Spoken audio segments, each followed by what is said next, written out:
We are live. What's up, everybody? This is Whiskey in the Six. I'm Rob. You know this gentleman over here.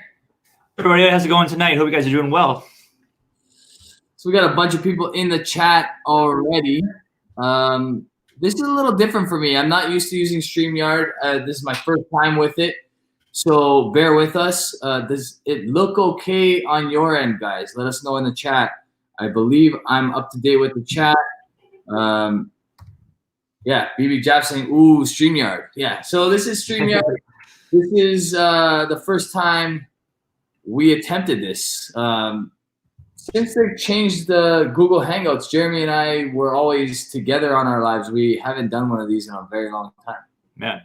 A lot easier than I thought, to be honest with you. I'm going to give myself no credit for that whatsoever. I was talking to Daniel Copeland, Whiskey Throttle, on the way home from the LCBO today because I had to get out for 2 seconds. I was going crazy in my house. So I decided to go to the LCBO, talk to Daniel, and he was like, yeah, it's really easy. Just basically go on the website and sign up.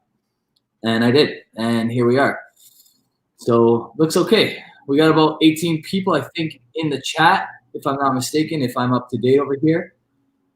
How's the sound coming in? Like, do you hear me well, or? I can hear you fine. Yeah, I can hear you. From for the LOLs. Peter White's in the house. He said, been waiting for the Blair Athol 1995. Yeah. Paulo and I split this bottle. So it's a First Editions. I'm going to nose it and taste it and give it a mark while Jeremy's sipping on a couple different things there. What are you sipping on? I'm doing a head-to-head Springbank 10 versus the 9. Nice. So this Blair Athol is 55.7%, and there was a release before this one that I wanted to get, and I didn't end up getting it. It was a younger release because it was also a 1995, but bottled earlier. Didn't get it, regretted it. When we got this and popped it, Paulo and I were a little bit taken aback. We thought it was kind of weird tasting, but he says it's improved since. I haven't tasted it since. But it smells way better than I remember it smelling when I got it. It kind of had that funk that I don't like. Sometimes I like ammonia type of funk, but it's completely gone. Like I wouldn't even recognize this as the same whiskey. You know, I've never had anything from their distillery before. I don't think. I think they're mainly used for blends, and independent bottlers buy a lot of their stuff, to be honest with you. So, Alex L in the chat. We got Jason Coates in the chat. What's going on, buddy? We got, like I said, BB Jap. We got P-Boss in the chat as well. Brian Sinclair, how are you? Travis Faircloth. I think the way this works is if I just click somebody, so if I click somebody's comment, it shows up. That's the one real cool feature about StreamYard that I know of so far. Claire the Third's in the house, and he's saying, you get the new Compass Box Rouge. Did you get that? No. I don't even know anything about that. Richard's in the house. What's going on? He's saying hi to everybody. Richard, our boy, how are you, man? How are things in Hawaii? Peter White's in the house. What's up, brother? He has the earlier version of this bottling. So I don't think he opened it. Maybe he did. I don't know. Peter, did you open that bottle? Whiskey Gong in the house for the LOL says, keep up the good work. Thanks, buddy. Appreciate it. I'll highlight that. You can always highlight a good compliment. What do you think? So how you been holding up, man? Like that's the new way everybody says hi. It's like, how's your life sucking? I don't know. I mean, it is what it is, I guess, for me. It's not really too much different. I mean, I go to work, go to the grocery store, just wash my hands a bit more. Keep my distance. But it's been just really boring, I guess, for the most part. I mean, the good thing is I'm getting a lot of whiskey reviewing done, doing lots of notes, drinking a lot of whiskey. But yeah, other than that, it's almost life as normal, just without a bunch of people around. Yeah, I don't really get to do much more than I was doing before because the kids kind of ruin all that for me. Honestly, like keeping our cat entertained for like the 4 hours a day that he's awake seems like a chore. So I couldn't imagine having 1 or 2 or more kids. Yeah, it's a lot of work, man. No one told you how much work it was going to be, or if they did, we didn't listen. Greg's in the house. What's going on, bud? It's late for Greg, I think, in France. Yeah, man, things are getting crazy out there. So let's, on the nose, what am I getting out of here? Nothing off-putting like before when I first opened this bottle. Some nice toffee notes. Nice notes. I think it's a first fill sherry. First fill sherry. It's a Highland distillery, right? Yeah, Highland region. 23 years old. So the old one was 21 years old. This bottled in 2019. Single cask, 55.7%. One of 289 bottles, and it's from a sherry butt. Cool. So yeah.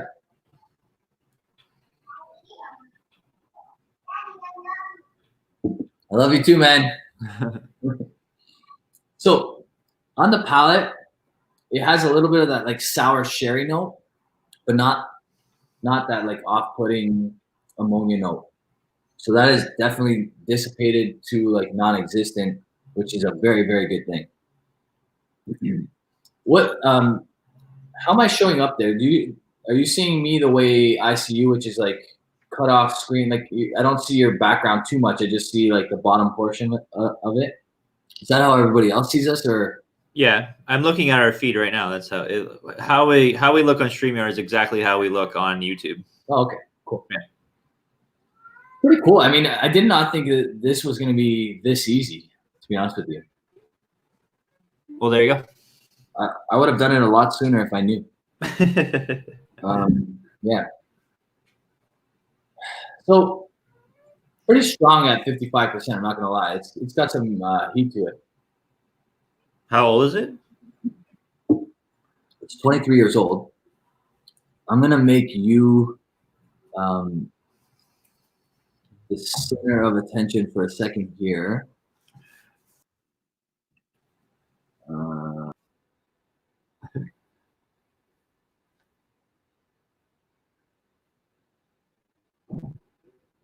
Oh, yeah. I'm just.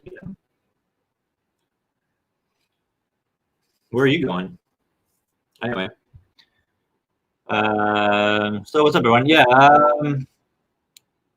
Usually it's me in Rob's kitchen doing this thing with them. I guess that's gonna take a while to get back, unfortunately. But yeah, this works out. Just released my Brora 38 review today. If you guys haven't seen that, check that out. That was a lot of fun drinking that the last couple of nights. I was staying up late and probably till like I really like doing whiskey notes like really late at night. Like after my girlfriend's gone to bed, it's just quiet. I can really concentrate. So yeah, I love drinking at like 2 a.m. Really like digging in. That's when I do all my whiskey notes usually. And yeah, that Brora 38 was just something like really awesome. Yeah, well, you gave me the chance on your 10th anniversary to try that. And yeah, and Jasper also opened his 35 that night. Yeah, drinking it then, I mean, you really need to like sit down with that thing and like just chill with it. You know, it's hard to really experience it when you're on like a live trying to like keep people entertained or whatever. Yeah. I honestly loved it, to be honest with you. I remember loving that 38. I thought it was bonkers. Like the moment you opened it, which says a lot about a 38-year-old whiskey. So I can just imagine how good that is now. Yeah, I'll have to get you another pour of it because like it's different than when we first tried it. So with a little water, this is definitely more sherry driven. Really nice nose actually, with some water. It's definitely like fruitcake style sherry.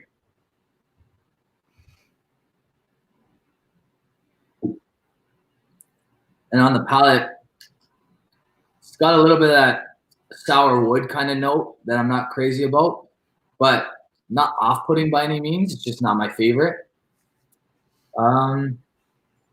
Mark. Originally, like if this tasted the way it tasted when I opened the bottle, I was gonna give it like a 70, but wow, yeah. It's improved since by quite a bit. So I'm gonna take another sip. That Brora, guys, if you haven't watched that video already, you should definitely check it out because you're like bang on with your notes. I was like, from when I was watching the video, everything you said reminded me a little bit more of what that tasted like. It was awesome. Yeah. The I mentioned in the video that I was like, I had a really hard time pinpointing like a lot of notes, which really isn't that out of the ordinary. That happens with a lot of whiskey I try. But I got on to Serge's review. He is just all over the place with his tasting notes with that. He had like motor oil, and I think I said he had like new electronics was like a note that he had in there, which is just so bizarre. But I don't think we shared any notes except for maybe like some lemon. We had some lemon characteristics that were the same, but he was completely different than what I got. So really interesting, really interesting to see his notes. You know who else reviewed it was whiskey.com. Okay. First. He reviewed a sample of it. Yeah, he definitely didn't open a bottle of that. Yeah, he had a sample. You know. Are we coming in choppy for most people? How's this stream so far? Has it been okay? Like, I haven't done a stream like this in a long time, so I don't know how it sounds. I feel like my end's choppy. I don't know. So, what's Jasper saying over here? He said, and I completely agree. Sorry, I missed that. It takes a lot of time to open up. Yeah. So I want to revisit both the 35 and the. Well, the night that I was over at Jasper's, we had a bit of his, but honestly, we had tried so much before that it was hard to really get a good kind of bearing on it. But yeah, it'd be nice to do both of them again, side by side. So this whiskey here is good. It's not great in my opinion. It's better on the nose than it is on the palate. The sour, like it's like a sour wood that turns into like damp, heavily charred wood. Like it's weird. Not my favorite, to be honest with you. I'm gonna say that this is probably like an 81-ish. Not much higher than that. I wouldn't invest in multiple bottles. I think this might be for like some people. Some people are gonna like the flavor of that. That's just not my cup of tea. But whatever, that is how it goes, I guess. But I'm not gonna waste my palate on the rest of that, to be honest with you. What was the price on that bottle? It was cheap. Like for a 23-year-old, it was really cheap. It was very affordable. So it kind of made it worthwhile, despite the fact that it's not the greatest. I think it was in the low hundreds, like 130, 140, something like that. It's not bad for the age statement, right? I mean, obviously you would expect it to taste a little better, but again, just because it's not for me doesn't mean that it's not well received by others, right? So, Whiskey Mystery is saying, hi all, local barley in view. Yeah, Jeremy's got a local barley on his table right there.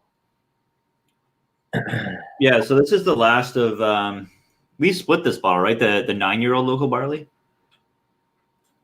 The 9-year-old, yeah. That was a split. That was a split. I think the 10 is just so much better in my opinion. Crazy how much better the 10 is, to be honest with you. Like it's 1 year, and from what a lot of people think, the only difference is the 12% sherry cask, right? Or sorry, port cask. It's not even 12%. Wasn't it like 4% or something? Port? Oh yeah, that's right. Maybe you're right. Yeah, I think it was the 18 that has 12% port cask. They used a lot of port and a lot of rum in the 2019 series. Yeah, the little splash of port in the 10-year-old is really, really good. Yeah. Peter White says, now you know why I did not open mine. I had heard it was odd. I paid 127 at Zinn. Yeah. So it's not bad. I mean, like, is it worth the price? I bet you there's a lot of people that love this stuff. It's just not for me. Like, I don't like that sour wood kind of like sherry taste, but I think there's a lot of people out there that would like it. Go Habs is in the chat apparently because Greg is speaking with him, but I didn't see him. Didn't see him. I'm missing a lot. The chat goes a little faster here because they're bigger bars on StreamYard. They're not as small as they are on Google. Jason Coates is saying the Springbank 15 rum is spectacular. Honestly, like I loved that Springbank 15-year-old rum when it first came out. And I don't know what's going on. Every time I go back to it, I get less and less of that rum, more and more of just like a basic like bourbon cask. It almost tastes like. It's weird. But I did plan on opening a bottle tonight. I'm gonna grab it real quick. Go Habs is poking fun at the Leafs.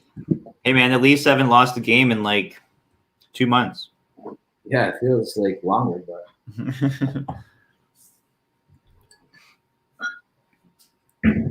So grab this today at the LCBO, despite my like small rule of not planning on buying anything. It was relatively cheap. Plus, I got a $25 gift card from the LCBO because they lost a rum that I bought, and then they refunded me the money for that rum, and they sent me a 12-year-old gift card, or $25 gift card for my trouble. So what, did you buy a bottle online and they didn't have it?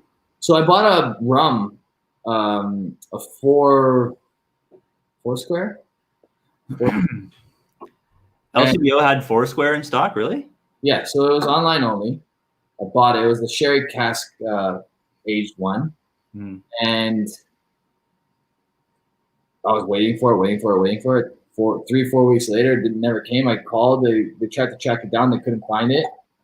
So they sent me a gift card as an apology. That's good that they did that, but what a joke. Yeah, just typical LCBO, right? The lady that dealt with it was super nice. Like, did her job to a T. Like, no complaints with her. It's just the fact that they lost that bottle. Like, how do you? And it's just not like, oh, it's a rare occasion. Like, they do that shit all the time, right? Like, until you get your bottle, you always gotta just assume that they're probably gonna lose it. It was this one. It was the Foursquare premise that Peter White's discussing right there. So this bottle is the Bear Barley 2008, 50% ABV. This is unpeated Brook Laddie, basically. Have you tried this? I have not. No. So unpeated Brook Laddie, 2008. There's no bottling date though. I don't see a bottling date anywhere. Oh, here we go. 2018. So it's about 10 years old, roughly. Yeah. I don't know. I haven't tried it, but I'm looking forward to it. Although there's a lot of like garbage in this glass, so I might have to replay it. P-Boss was asking about the Ardbeg. Richard sent me this, so thanks, Richard. I don't know. So far with this thing, I'm honestly like a little bit disappointed with it. I feel like for an Ardbeg with this price tag and this age statement, you're expecting a lot, and I'm just getting like a little. I don't know what your thoughts were about this Ardbeg, but so far for me, it's been a disappointment. The fill level is to there, so like just past the shoulder. I'm gonna let it open up. Maybe it just takes a long time to open up. It could be that. I mean, a lot of Ardbegs need a good month of being at the shoulder or lower to really get to where you want to go with them. But You know what, man? I really liked it, but I've heard that said before. So I don't know. Maybe I remember saving you it was like 100 milliliter sample that I got of it. Yeah. I saved you a little bit of it. Did you end up getting it? I don't remember. Yeah, I did get it. And then when I drank that, I thought it was pretty good, but it might just need more time to open, you know? Yeah, I don't know. I wonder how the bottles are treated that ambassadors get for tastings and stuff like that in comparison with the bottles that are sent to the mass market stores and that sort of thing. Are they handled better so there's less bottle shock? Are they is it all just the same shit? I don't know. I always wonder about that. It's a good point. I don't know. Yeah, I think I sent back, Richard sent me this bottle. I sent him back a sample, and I don't think he was feeling it too much either. The nose on this Brook Laddie is beautiful. Very nice notes in there. A lot of sugar and light. Claire the Third's asking, did you find the Ardbeg Black? Oh, we just got a Jabroni super chat. I didn't bring down the Jabroni rock. Oh man, go get him. Is that a Zir flash or a? Let's see what it's. You know what? I could show it. It says, "Hey Rod, it's Rob." It's okay. You know what? A lot of people have been joking calling me Rod lately because apparently there's a Rod DeSantis in Florida. And he's the mayor apparently, and he's ruining. Oh, you know what? That's funny because I did hear that on the news. I heard DeSantis throw down. I'm like, oh, yeah. Apparently, he's not doing very well. Anyway, at Avalex6 is saying, "Nice channel and thank you for all." You're welcome, buddy. Thank you for the super chat. I really appreciate it. Whiskey Mystery is saying, "I see the Ardbeg 19 still on shelves here in California with slightly reduced prices." Interesting. P-Boss is saying, Claire the Third, I want to try that also. Very hard to find or paying $500 plus. What's he talking about? For the black? I don't think it's that much. Is it that much already? Or this? Is he talking about the 19? Maybe that, yeah. Maybe the 19. Yeah, you know, I'm not that Ardbeg has been disappointing me recently. You expect a lot from them with these special releases, and I feel like they're always good, but they're not mind blowing. I still like the core range better. Yeah. You know, I still take the Corey Brecken over the drum, or what was the one before that? The grooves, yeah. The drum and grooves I thought were both just meh. You know, they weren't anything that special. But you know what I'm excited for is the 5-year-old, the wee beastie. Yeah. That should be good. I'm excited for that. I'm more excited for that than I am about the black or the new Supernova. This is really meaty, really thick on the palate, very viscous. Is that ex-bourbon or what? It's got to be ex-bourbon. Or is it a wine cask? I don't. High provenance single estate bare barley. It doesn't say. I don't know much about it, to be honest with you. I know I've been eyeing it for a while, and literally there's nothing else to buy. I almost bought the Tobermory 12 instead, but I haven't had the best experiences with Tobermory, so I avoided that, and I went with something that I have way better experiences with, which is Brook Laddie. So they're just using a different barley there? Is that it? The barley is different than normal? As far as I know, that's what's happening here. It's non-peated as well. Since day one at Brook Laddie, the integrity and provenance of our barley has been paramount.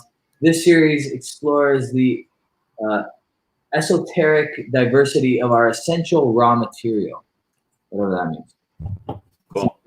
Sounds like a lot of COVID-19 talk to me. Whatever that means. Yeah, it means nothing to me. It's all bullshit. This is good though. I like it a lot. Scott liked it more than Bart. What are we talking about? The black? I think they're talking about the black still. Yeah, I think so too. Yeah, I mean, I'm not gonna spend a crazy amount of money to get that bottle.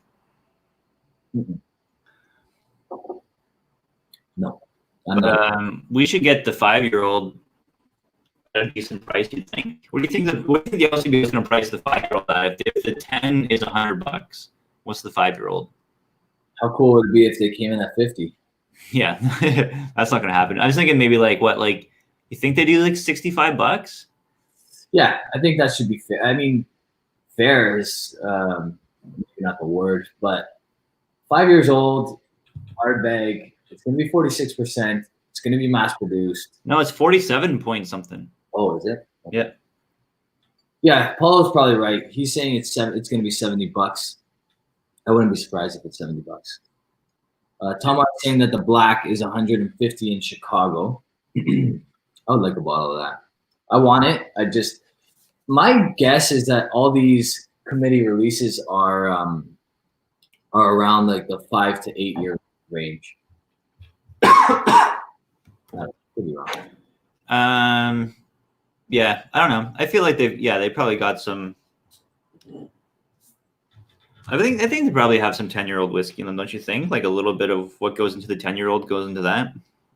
I mean, if they were like Glenmorangie, what they do is they basically get their 10-year-old and they add it into sherry casks to make it their their La Santa for 2 years, or they add it into Sauternes and make it their Nectar d'Or, or they add it into port and make it their Quinta. So it's possible. It's possible that it's actually older than 10 years old. I don't suspect as much, but I could be wrong.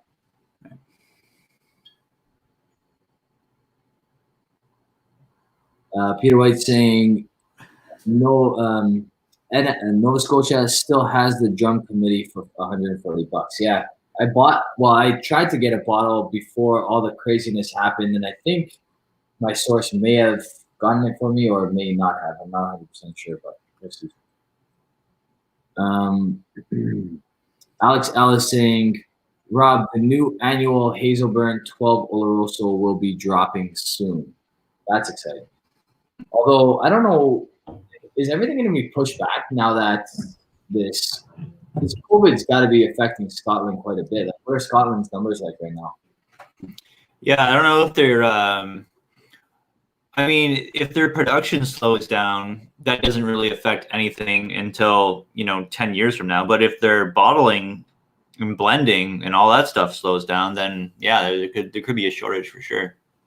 Yeah, I would think that's possible because I mean, all it takes is one dude to get it in a distillery, and that whole distillery is shut down, right? Yeah, I mean, you'd think that maybe the process of making whiskey is more of like a health and safety kind of thing versus bottling. But then again, I don't know. Like, I feel like bottling is kind of maybe more kind of automated, and you might be able to get away with a skeleton crew doing that versus, firing up the stills and doing all that and the malting floor and whatever else, Yeah. Paulo saying in the chat that he heard most distilleries closed down. Springbank is closed at the moment. Right. Yeah, interesting. Richard is saying, Jeremy, just pour the rest of that 19 down the drain. Now you will shelf space. Yeah. No, I'm not giving up on it yet, man. I think it just needs some more time to open up. I mean, but yeah, what a disappointing pours that I've had of this thing so far. I mean, it doesn't taste like a 19-year-old whiskey. It tastes young to me. Yeah, I don't remember feeling that way, but obviously, like when you have the bottle, you get a better experience. That's why I try not to do reviews based on samples, because I feel like it's a completely different experience. Like it's just a different experience altogether. Mm-hmm. So, Claire the Third is saying American distilleries are making hand sanitizer now. Yeah, all the Canadian ones are as well. Yeah. Tom R is saying, let's see, if the distilleries are hurting it could be the time to buy a cask at a reduced price. That's not a bad idea, my friend. That's actually a very good idea. I like it. Silver Lock Whiskey is asking, what local barley is that? That's the 9-year-old from 2018, right? 10-year-old. Oh, that's the 10-year-old there now? Well, I got the bottle's the 10, and then I just had the sample of the 9.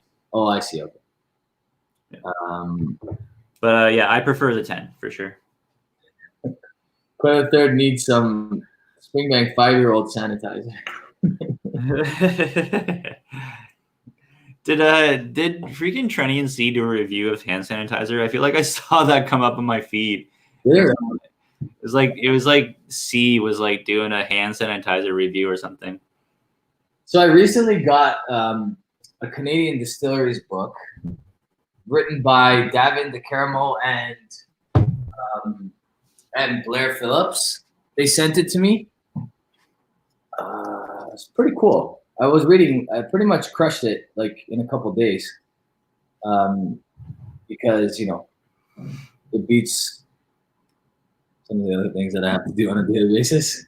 Yeah, it's cool. It was cool to learn about a bunch of the distilleries in all the provinces. Like, there's a lot more than you would think, man. Yeah, there's a lot. I don't even know. Like, I never see their products out though. Well, a lot of them are still working on like vodkas and gins and that kind of stuff because they're still young, right? Yeah, their whiskey's not going to be ready for a couple years, right? Exactly. And I think that the best thing to do as a distillery is don't rush anything. Like, don't put out a whiskey just because you can put out a whiskey. You know what I mean? Well, I mean, your first whiskey's got to be the one that get people into your distillery. So you got to wait till it's good. Yeah, it's got to be right. It's got to be right. So Greg's saying that they did do a hand sanitizer review and he poured it into his mouth. I got to go back and watch that. These guys are funny. They are funny, man. 100% Pure Mustard is saying, my company, medical devices, are now making ventilators for coronavirus patients. Our scientists say 60% ABV kills corona and any other airborne virus. So go cash rank. Right on. 100%. I agree. Cash rank is the way to go. Are any of these 60? These aren't 60 though. That's a problem. 56. Yeah, most of them are under. There's only 46. I find it like really hard to believe that 50% alcohol won't kill this thing. Like, how? How does that not kill Jericho? How does the difference of 10% kill this thing? Because viruses are strong, man. They're strong. I guess. I don't know. I don't know enough about anything. I should just reserve comments. This is good, man. I really like it. Really like it. I'm glad I picked it up. It's a great everyday pour, and it's got the viscosity of something that you're gonna want to go back to on a regular basis. Yeah, what did they charge you for that one? This was $116 at the LCBO minus the $25 that they gifted me. Not bad. Yeah, so essentially it was $96 ish, 90 something bucks. It came out to $94, I think, but so that maybe it was a little bit more expensive than this. So somebody else did that. POS wants me to pull out some Octomore. Pour some Octomore? He said pull out some Octomore. Didn't I give that back to him? I think I gave that back to him. I gave it back to him for sure. Yeah, I can pull out some Octomore. Yeah, I gave it back to him. What Octomore should I pull out? I'll ask him. Pull out the 7.3. I want to revisit that. I'm gonna go for the second pour of this actually. 6.3. I don't have an open 6.3. I don't have any open ones of that. You don't have any open 6.3? No, I finished the last bottle off that I had. I have lots of others, but they're all sealed. Jason Fisk is saying that the bear is nice. It is nice, man. I really like it. And he's saying what's up to us as well. right, I'm gonna get a 6.3. Or sorry, 7.3. 7.3. Yeah, people are asking for the 7.3 if you don't have the 6.3. So, yeah, if you purchase this, I would like to know your thoughts on this Blair Athol. I wasn't a big fan. This is a 23-year-old version. Was not a big fan. It got better with some time, but it's still not my cup of tea, and just for whatever reason. Yeah, Pivas has my 10. Well, not it's split to 10.3. It's not mine. What I have is the 5.1. Interesting. I'd be curious to try the 1.1 or the 1.3. What the hype was about and why it became what it became.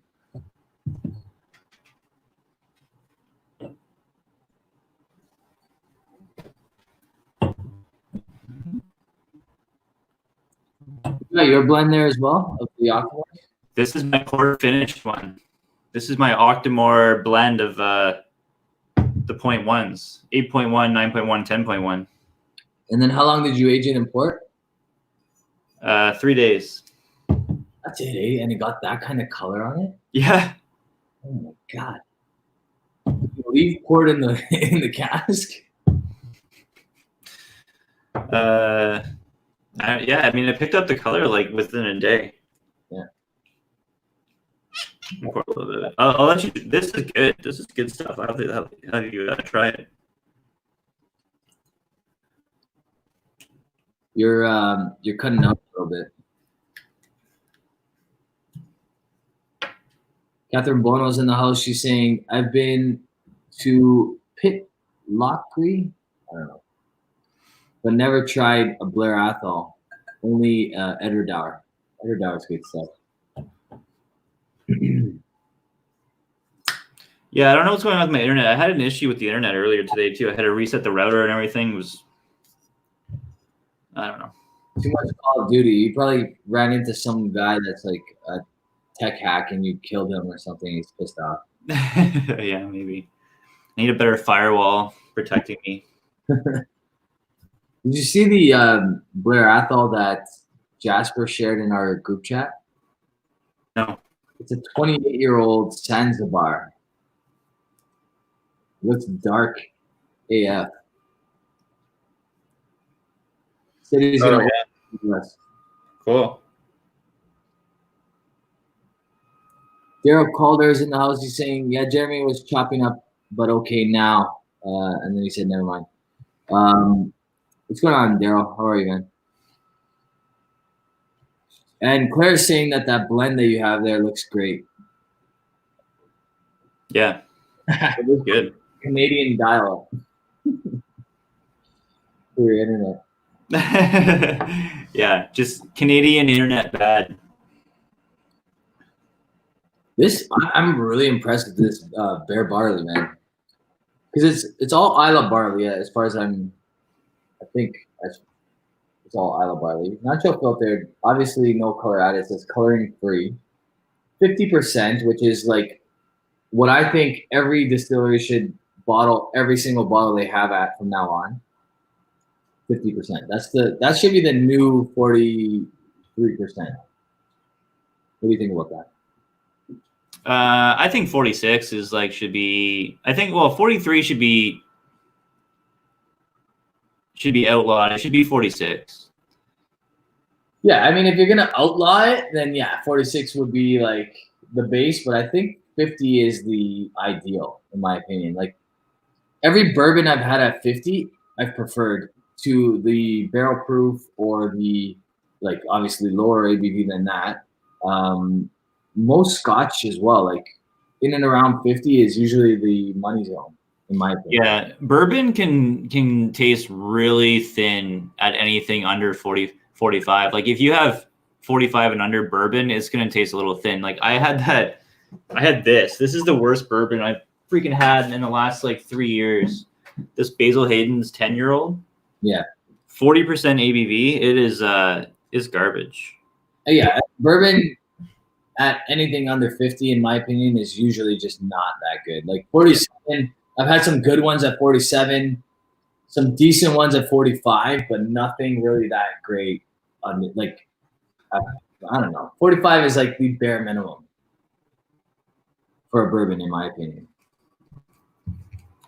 Yeah, like this, this is not a cheap bottle either. This is like, I think it's around like $70 in the States. This cost me 100 Canadian dollars. Yeah. Peter White saying Glengarry is 48% for starters. And Claire saying, F that, everything should be cask strength. I think a lot of people would agree with that. The only problem I find with cask strength is, like, the other day, my neighbor and I were on the porch. So, like, we've been doing porch grams, basically. Like, because we're in isolation and our porches are, like, I don't know, 10 feet apart or whatever they are. He stands on his porch. I stand on mine. He brings out a whiskey. I bring out a whiskey. I had Michter's rye, and I think I had 3 the other night, maybe 4. I don't know. I wasn't really keeping track. All I know is I walked in, like my wife was drinking wine. I was drinking the Michter's rye, the barrel proof. And then my neighbor and his wife were drinking on the porch as well. I walked in, and I swear the house was like spinning. And I'm like, what just happened? Like, but this is the problem is, like, especially with, I find American whiskey at barrel proof, they're usually better. They are usually at their best at barrel proof. Mm-hmm. But the problem is the effect it has is not good. Like, you can only really have 1 or 2. Yeah, it's like you get into a really like slippery situation when you got a barrel proof that you can drink like it's 46. Yeah. And the next thing you know, you've had like 5 pours, and it's almost like drinking 10. Yeah. Honestly, I'm a big Michter's fan. Like, I love what they're doing. I wish they would like pump out more barrel proof stuff and just like produce it. I really wish the 20-year-old wasn't like $5,000. Well, that's the secondary craziness, right? Like, well, wasn't it like $2,000 at the LCBO, and then people were selling it for $5,000 like the next day? Yeah, I remember. The LCBO had the Michter's 20 in allocation, and one person on like a whiskey group was like, "Oh, I won the Michter's 20, but like, there's no way I'm spending, $700 or whatever it was. It was $1,200 maybe. It was like, there's no way I'm spending $1,200 on this bottle. Like, does anyone want it?" And people are like, "I'll give you $3,000 like right now if I can take that from you." Mm-hmm. Because it's like, what is it? It's 5,000 on the 5,000 US in the secondary, something like that. Claire would know, but it's absurd. Peter White would know as well. It's absurd, and I'm sure it's great. Like Mike and we said, it was like one of the best ratings they've ever had. There, I think it was a 25-year-old that they had, right? They had the 25, yeah. I think it was a 25. But, man, I don't know, man. Like, could it be that good? I guess it could be. Yeah. Michter's is all sourced, isn't it? Or like they're just starting to produce their own stuff? Yeah, every single Michter's, well, everything with an age statement is sourced. They started distilling themselves like 4 years ago, maybe, or so. But yeah, they're all MGP stuff, as far as I know, anyway. Peter White saying Michter's 10 rye and bourbon are fine at the ABV. Yeah, they're not bad. What is it like? I think they're what, 47? They're 47 and change, I think. Yeah. Yeah, 47. I haven't tried the rye. I would like to. The bourbon is good. I have a whole bunch of American whiskey. I guess I have to do an American. You know what? I think because the U.S. is taking such a beating right now for COVID and all that stuff, I'm going to dedicate an American whiskey month to the U.S. and then like maybe at one point I'll do a live, and then all the donations, all the like super chats that night go towards like some sort of fund in the U.S. because it's brutal, man. Like, have you been looking at the numbers at all in the U.S.? I haven't been watching the news as much recently just because it's been depressing. I'm trying to stay away from it as much as possible. Yeah, I don't. Yeah, it's bad in the U.S. But that's only because, and I'm going to be very frank here, I think the U.S. is telling the truth about their numbers, and I think China is lying through their teeth about their numbers. You know what I mean? Like, that would not surprise me, but yeah. Yeah, well, an entire building collapsed in China that had COVID patients in it. Do you think they counted any of that towards the death toll? I'm going to say no. I'm going to say they probably did not. Yeah. Oh no, that was caused by the building collapsing, not the fact that they all had COVID. And so I don't know, man. But honestly, I'm pretty disappointed with the whole way this was handled from day one, and I feel very bad for everybody that's contracted. Yeah, North America fucked up big time. I mean, we could have been way more prepared. But I don't think anyone thought that it would like come over here. I just don't understand the thought process. Like, if America closed their borders in February when this was getting bad in Italy, we wouldn't be in the position we're in. But yeah. I don't know. I mean, it really only takes like a couple people getting through, and it could just spread so easily. That's true. Like they think that, okay, so there's rumors Italy thinks that they had this virus as early as November.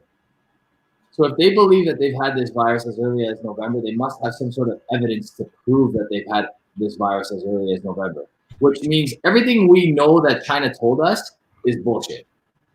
Pretty much. Like everything China has been telling us up until now has been lies because they are making it seem like it came to them in the end of December. Also, small known fact, there was I think 200,000 Chinese workers sent to Italy to this new business that just opened up, that the Chinese opened up in Italy. I think it was at the end of the year. So at the end of 2019. So they're thinking that in addition to the game between Juve and somebody else for Champions League, which had a lot of Spanish and Italian fans, 70,000 Spanish and Italian fans at the stadium, which is why Spain and Italy got hit so hard because they were all at that game the same day. Right. They think that was the epicenter of the virus. Yeah. I don't know. This is all. I don't know if it's conspiracy or if it's whatever, but it just. Well, yeah, conspiracy theorists are having a field day right now. They're loving this. They're loving this. Yeah. I want to believe that everybody is doing their best to be honest, but those numbers are not right in China. Like, there's no way that nothing's changed in, you know what I mean? For how long it's been. Yeah. So, anyway, either way, it doesn't matter. There's no way, nothing to be gained by pointing the blame. It's just hopefully this gets better soon. Yeah, I just gotta move forward and get through it. Yeah, best you can. That's it, man. Yeah. Let's change the topic to something a little bit more pleasant. This Octomore is great. Which one's that again? The 7.1. 7.1. Yeah. So there's this candy sweetness that goes along with these earthy grassy notes. It's so good. I remember when you brought those over that day, I just felt like they were getting progressively better. Like from the 6.1 to the 6.3 to the 7.1 to the 7.3, they were all amazing. I'll never forget that day. Actually, that was a cool day. That was the first time we hung out. I think that was one of the first times we went live. I think we went we were doing trades and stuff like that at that time. But we never hung out, and that was I think the first time we actually hung out. Well, I remember we poured 8 glasses of Octomore all at once, and just it filled your entire basement with Octomore smell. It was great. Yeah, that was cool. Third saying 6.3 is the best. Honestly, I really like the 6.3. I think the 7.3 is almost as good though. I love the 7.3. I think it's the little brother that always gets overlooked because the 6.3 came first. You know what I mean? Well, I would take both of those over the 8. I thought the 8 was an off year. the 8.1 and 8.3 I thought were a little lackluster. James Chen is saying, isn't 10.1 a black bottle? Is it? Yeah, I think it's black, right? It's black, or no, it's like a grayish color. All the 0.1s are black bottles, and the 0.3s are the transparent-ish ones. I don't think the 8.1 wasn't black. Or was it like a matted, like gray? Like yeah, maybe you're right. Maybe it was a bit matted gray. I got it over there somewhere. James Chen, what's going on, buddy? Nice to see you. Actually, I still have a sample labeled James Chen in my house. Eventually, I will. Don't you owe the whiskey community like 25 to 30 samples? There's all my Patreons are like due for a sample for sure. I stopped. Like I took that off of my like Patreon advantages basically, or like whatever, like the stuff that I give to Patreons, just because I'm so horrible at going to the post office, and now more than ever, like I don't want to go to the post office. So yeah, well, what you got to do is you got to set up like an online account, and then you can print the label out right at home, and then you just tape it on the package and then drop it off. Honestly, like I just wish that like I could schedule a date for each one of my Patreons to come to my house, eat dinner, have some whiskey out of my house. The way I normally do it. Somehow that's easier for you to do than to send a sample. It's so much easier. Like, especially like an Italian thing.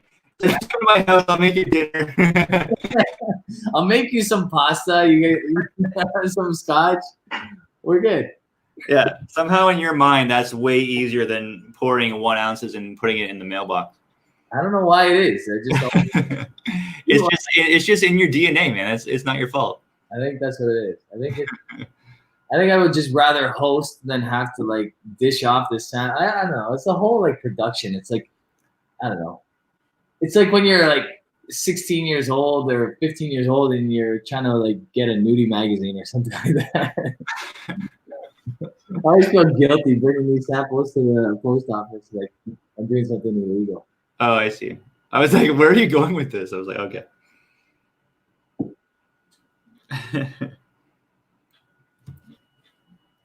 Yeah, just you should just open up a tier on your Patreon, just like Dinner at Rob's tier. You know what? I would definitely do that. Like we book a time, they come over for dinner. It's the whatever. I don't even care what the monetary value of that is. It's just I'd rather get to know them and like meet them and pour them like 10 drinks as opposed to like send them off one and have to like panic if they get it and like I don't know. It's just. And then all those like weirdo trolls will come over to your house, and that'll be a fun time too. That'll be an interesting time. I'm well prepared for it, but I'm just You've been watching some of those kickboxing videos. Catherine's saying you'll get more Patreons if you give them dinner. Honestly, I think I have the record for the least amount of Patreons in the community for sure.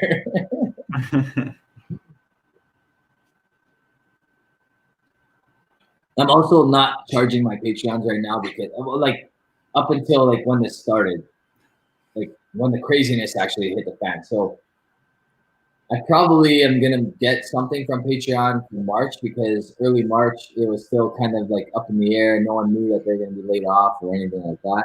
And then the lockdown started when? Like the week before March break, I guess. The week. It was the real shit started going like right around St. Patrick's Day, right? Like the 15th, 16th, 17th, I think. Yeah. It was like the week leading in. So I knew this was getting serious when 2 days before March break, they're like, yeah, we just added 2 more weeks to your March break. I'm like, what? Yeah. That never happened ever in like history. Yeah. So I'm like, wow, this is serious, man. Like, if we didn't think it was before, it definitely is now. You know what I mean? So. Yeah. Yeah, and I think they're just gonna keep adding on time and adding on time. Probably. It's sad. Like, I think they're just trying to like not like they're doing it in increments to not make people panic. Mm. But the like not knowing what's going on is also a huge anxiety for people. Yeah. Yeah, they don't want to just come out and say like, okay, like maybe by Christmas time you'll be able to do some shopping in a mall. Oh, look, I gotta show this one because that's typical Rob right there. Catherine Bono saying, "I don't want to cause you stress, but I never got a sample I won on a live stream." Catherine, you are welcome for dinner anytime you want. My wife is an amazing cook. I'm also a pretty good cook myself. I don't know. I suck. I don't know. I don't know what else to say other than I suck, but that's a fact. What was the sample? I wonder what the sample was. I would like to know actually what the sample was. A Peter White rip off. Exactly. See, so Catherine's got the idea. If she comes over, Jeremy knows. If you come over, you're getting as like whatever you like, whatever's open in my house, and probably stuff that's not open, you can have. So she's getting more grams of stuff. She doesn't remember what it was. She said. PBAS is asking if I've revisited the Event Horizon. I've not gone back to the Event Horizon. That was another one that Richard sent me. Yeah, Richard. That one was good, but I don't know if it was as good as like a 0.3. So it was really different though. It's like 12 years old. It's 12 years old and it's Sherry Cast or yeah, it's Oloroso, I think. Oh man, I gotta go back. You gotta let me try that again. Yeah. There's a bottle I'm gonna show everybody because you, me, Jasper, and Paulo split this bottle. And I haven't opened it, and it's driving me crazy because it stares at me daily. It stares at me every night when I'm watching television. And it's unopened, and I'll prove that right now. Yeah. But I can't, like, you guys are all like, yeah, open it. I'm like, no, I can't bring myself to do it because I feel like it would be such a cool whiskey to open when we're all together. You know what I mean? Sure. So, anyway. But at the same time, you open it, it breathes for a little bit, it probably improves, and then we try it at the best possible time. Yeah, so screw you guys. I'm yeah. Like Craig Alki, like I remember trying their 13-year-old a very, very, very long time ago and not really thinking it was even that good.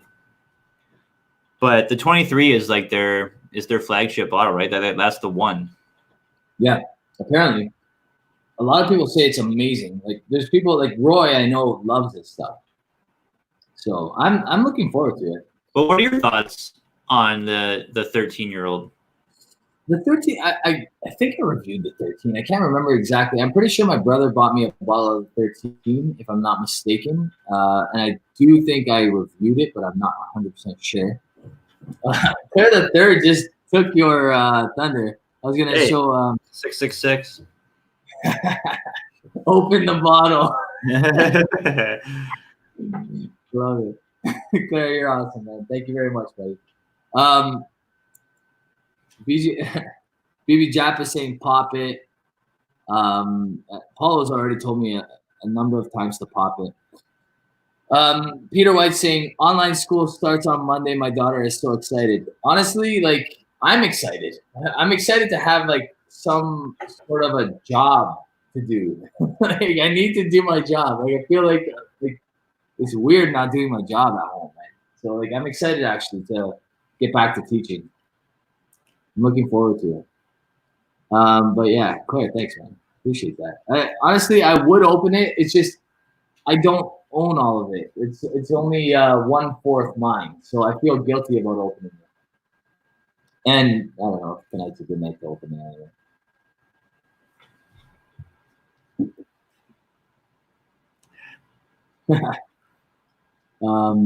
Yeah, Richard's not a big fan of the 13. The 17, I think, wasn't that great. If I recall correctly, maybe I didn't grab the 13. I can't remember. BB Jab is saying, I hate online school. Homeschooling is so much work.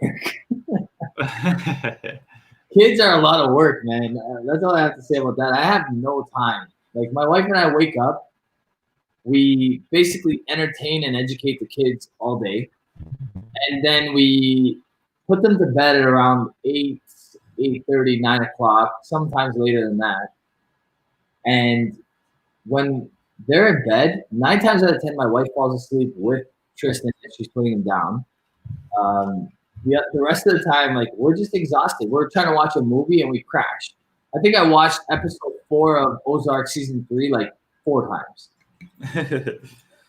And I still don't remember it.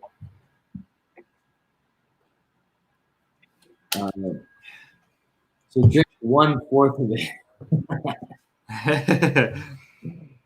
You're right. Jasper wants me to. All these jerks. See, Claire, I would, man. But Jeremy, Jasper, and Paulo are all jerks. And they want me to open it and, like, sacrifice the worst part of the bottle so that they can enjoy the best part of the bottle. That's it. They're just being selfish. That's why they want me to open it. You never know. It could be the neck pour could be the best part of it. Yeah. It happens 1 out of every 100 bottles. You don't know. Yeah, 1 out of every 1,000, probably. Especially when you're 22 years old. Oh yeah, Richard had the 23 at his local store for 190. That's absurd. Well, if Richard is like willing to like grab one of those for us each, I'll pay that price anytime. You say I would rather try it first before. Yeah, that's a good point. We should probably try it first since we have it here. This shit needs to stop. Like, it needs to end so that we. Apparently, a lot of people are getting in trouble for they just impose new fines for like people that are not adhering to social or physical distancing now, because social distancing is like giving people anxiety and depression apparently, so they have to change the name. Well, there was that guy in, what is it, Brampton, that had a backyard party with like 25 people in it. Apparently, there was a party in Vaughan last night that like the police had to break up twice. These guys are idiots. Well, he's facing like a $10,000 fine now. That's a pretty expensive party. Yeah, absolutely.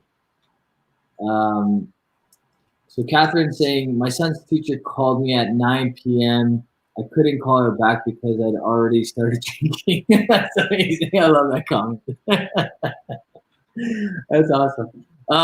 I tried to call all my students this week in like around the 10 o'clock mark because I didn't want to like embarrass them by waking them up, and I also didn't want to like call them later than that, like being that guy, you know what I mean? So 10 o'clock a.m. I thought was a good time.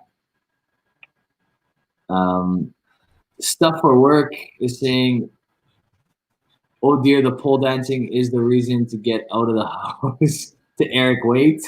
I guess Eric Waite's been watching some pole dancing recently. Tom C is saying hello. Hello, Tom C. How are you? Claire the Third is saying jerks. I think he's talking to you guys, not me. What is happening here? 100K. That was the fine. Yeah, I said it was $10,000 fine. It's $100,000 fine max. No, not right. There's no way that this guy got fined $100,000. Well, that's the max he could face, I think. Oh, okay. Yeah, James Chen is saying 100, and so is Paulo. Wow. 2 Ontarians. I think they must know. Trying the Cavalon Pheno tonight. Oh, I clicked the wrong one. Have you watched the Tiger King? I started watching that, man. I can't do it. I can't watch it. I can't do it. This is not for me. James Chen is saying. So, James Chen, have you met James? Yeah, you did. You met him at the Canadian Club tasting. Yeah. He's the basketball player. Yeah, good guy. The tallest guy I've ever met in person by far. He's like, what, 7? James, how tall are you? You gotta be 7 feet. I think he's 7 feet. I think we've talked about this before. Have you watched Tiger King? No, I haven't watched that. Or I watched the first half of an episode and I was like, no, it's not for me. Go Habs is saying, do it. It is crazy. Oh, okay. Sorry. So, Clip Third is saying, what? It's amazing. It just gets better and better. So, I think I got the gist. Do you know what Tiger King is or no? Me? Yeah. Yeah. So I knew about it because everyone's talking about it, and I was reluctant to watch it because I don't like seeing animals be mistreated. And I watched like an episode and a half, and I don't know. It's just I don't like watching that kind of stuff. So I didn't watch any more of it. So do they get more into them being mistreated? Yeah, I mean a little bit. I mean, I watched when that girl got her arm taken off. That was pretty intense. Did you see that part? No, that's not episode 1, is it? It might be episode 2. Yeah, I didn't see that. Yeah, that's pretty intense. Entire arm like pretty much ripped to shreds, almost completely off. Jesus, that's awful. Yeah, no, I guess I could give it another shot, but I tend to watch and read only fiction because I don't want to I want to pretend like it's fake. Okay, so my son's 4.5 years old. So James Chen, first of all, is saying that he's the self-acclaimed tallest Chinese person in Toronto, which I'm going to say you are, because I've never met a guy that's Chinese that's taller than me. So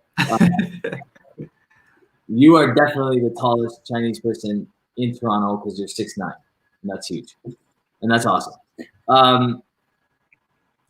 So what was oh yeah, I watched 4.5, and he loves horror movies, and Caitlin's actually gonna love this. I hope she's listening right now. So I showed him the movie A Quiet Place as a cautionary tale, because in the beginning, so Tristan has like trouble listening. Like he's not the best listener. He's a little bit ADHD. I don't know. He's not diagnosed, but like obviously he's a boy and he's 4.5 years old, so obviously he doesn't listen very well. But I showed him The Quiet Place because in the beginning of the movie, the son doesn't listen to the dad, and it ends up like very badly. You showed your 4.5-year-old A Quiet Place? Yeah, man. You think that's a little like too advanced for a young, impressionable mind? I thought it would be, to be honest with you. And like, so we go to bed that night, no nightmares, like nothing's changed, whatever. Like about a week later, I like scare him. Like he's walking in the hallway, and I like boo, whatever, and I scare him, and he like freaks out on me. He like starts punching me. I'm like, what the heck? Like I'm like, you want a quiet place? You're fine with that? He's like, because that's fake, Papa. I'm like, this kid just like quickly put a 36-year-old. It just showed me perspective, and like he totally understands.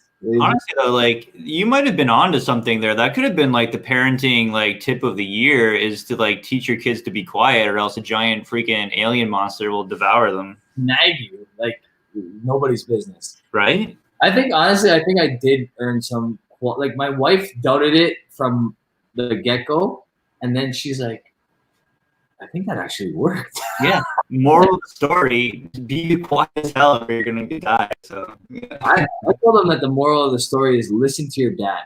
If you don't listen to your dad, a giant alien monster is gonna eat you. Yeah. I think if I had kids, I would learn sign language and then teach them sign language. Because, like, you ever seen like babies do sign language? It's the craziest thing. I haven't, but that sounds pretty cool. Yeah, like kids will pick up on sign language, and then eventually you could just have silent conversations with them if you wanted to. And that might be a parenting tip right there. That's not a bad idea. Yeah, so now Tristan listens a little bit better, but he's getting. I mean, it's been like hard for him too, because he's one of those kids that loves school. So like, this is hard for him. Like he's not seeing his friends. He's not hanging out with anybody. He loves his family. He's not able to see his cousins. Stuff like that. Yeah, it's gonna get rough. You know, like when we get to like the nice summer weather, everyone wants to go outside, and then, you know, the only way you can go outside is if you go to some remote area, and be by yourself. Yeah, it's great, and that's if they don't lock us down, man. Which is true. Definite possibility. Yeah, well, you have these idiots throwing backyard parties. I mean, you're gonna leave them with no choice to do it. Yeah, exactly. The more idiots don't listen and complain about shit that they shouldn't be complaining about, the more things are gonna get taken away. Man, like it's like being the student all over again. Yeah, the worst thing would be to come out of it and then have to go right back in. But we'll see. Stuffer Work said that he did sign language with their kids, and they could use it long before they could speak. So yeah, it's a good way to communicate, right? Like I remember seeing a video and like this baby was like signing like medicine because it wasn't feeling well, and it was like signing like hungry or thirsty or whatever, well before they could talk. You know, it's genius. It's a genius way to do it. Yeah, he's saying that. So when my daughter started speaking, and we made her say please, she ragged because with signs she always got what she wanted immediately. Yeah, I guess that makes sense because you wanna like you wanna you know what's the word I'm thinking of? Well, when you're learning sign language and it's like a very young child, you don't like make them say please, right? They sign that they're hungry, and then you give them food, and then when they start talking, you're like, okay, we'll say please. They're like, wait, no, I just signed food, and you give me food. More all the time, like more. Like before he started speaking, he would always ask for more.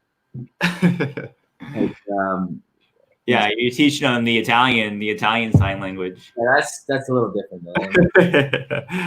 That means something a little different.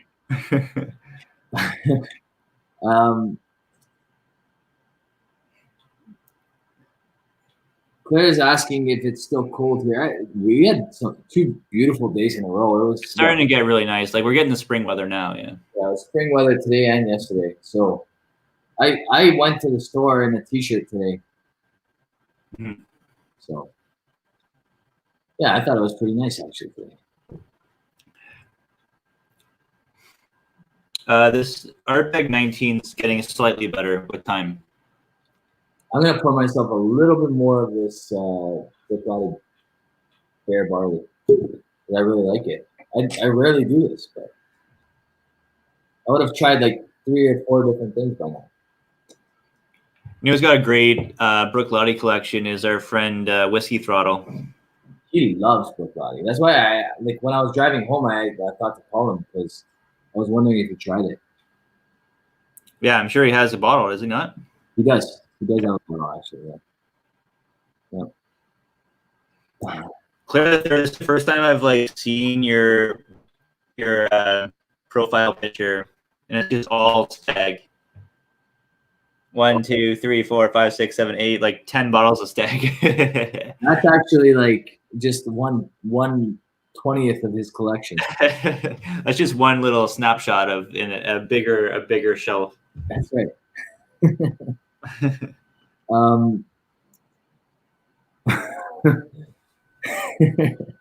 Daryl Calder is saying Butafuco.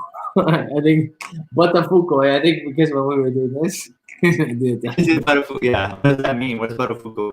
I don't know. That's not an Italian word. I think what he's trying to say is fanculo. That means something else. Peter White is saying this PC8 from 2009 is amazing. Pre-Octomore, 8 years and 60.5%. Interesting. PC8. That sounds familiar, actually. I think I might have tried that. I think I've had one of the PCs. I can't remember what one it was.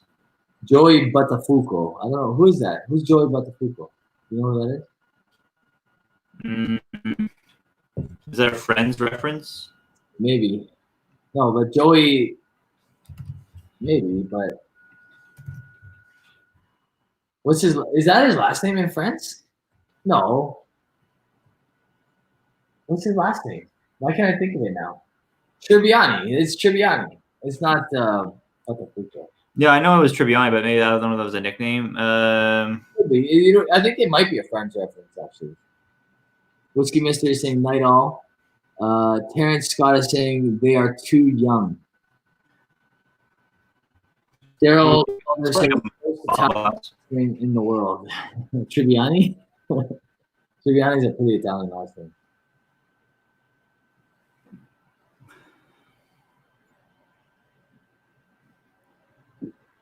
Take care, Phil. Phil's signing out. That's Whiskey Mystery. Man, I like this. This is really good, man. I highly recommend you buy a bottle. It's not overly expensive, and it's something that the LCBO actually has. Yeah. Really good. Really, really good. I like that a lot. Yeah. Yeah, I'll grab it. You know what? I can probably return something that I have that I don't want and get that. So Go Habs is saying 80 dude. Girlfriend shot wife in the face. All right. And then Terrence Scott saying Long Island Lolita. And then Daryl Calder saying, yep, Terrence. Okay, so Joey Butafuco, or whatever the hell his last name is, was a murderer, I think. Oh, a murderer. Scott is asking if we've tried the Brooklady Micro Provenance. So thanks to my good friend Jasper, I've tried like 12 of them. They're all good, man. I've had a lot of really, really good ones. I haven't had a bad one. I've had some okay ones, but the Italian oaks for me were the best ones. Personally, but that's not a bias, I swear.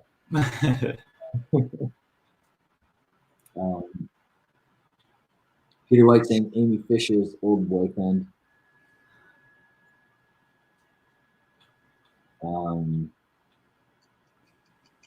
P-Boss is talking to a lot of people in the chat, but he's not really talking to us. I think he's giving us the stiff arm because he's not in the chat. He misses being here as Silent Bob. You know what I mean? Yeah, I guess I could see LCBO is not taking returns. Makes sense to deal with extra stuff.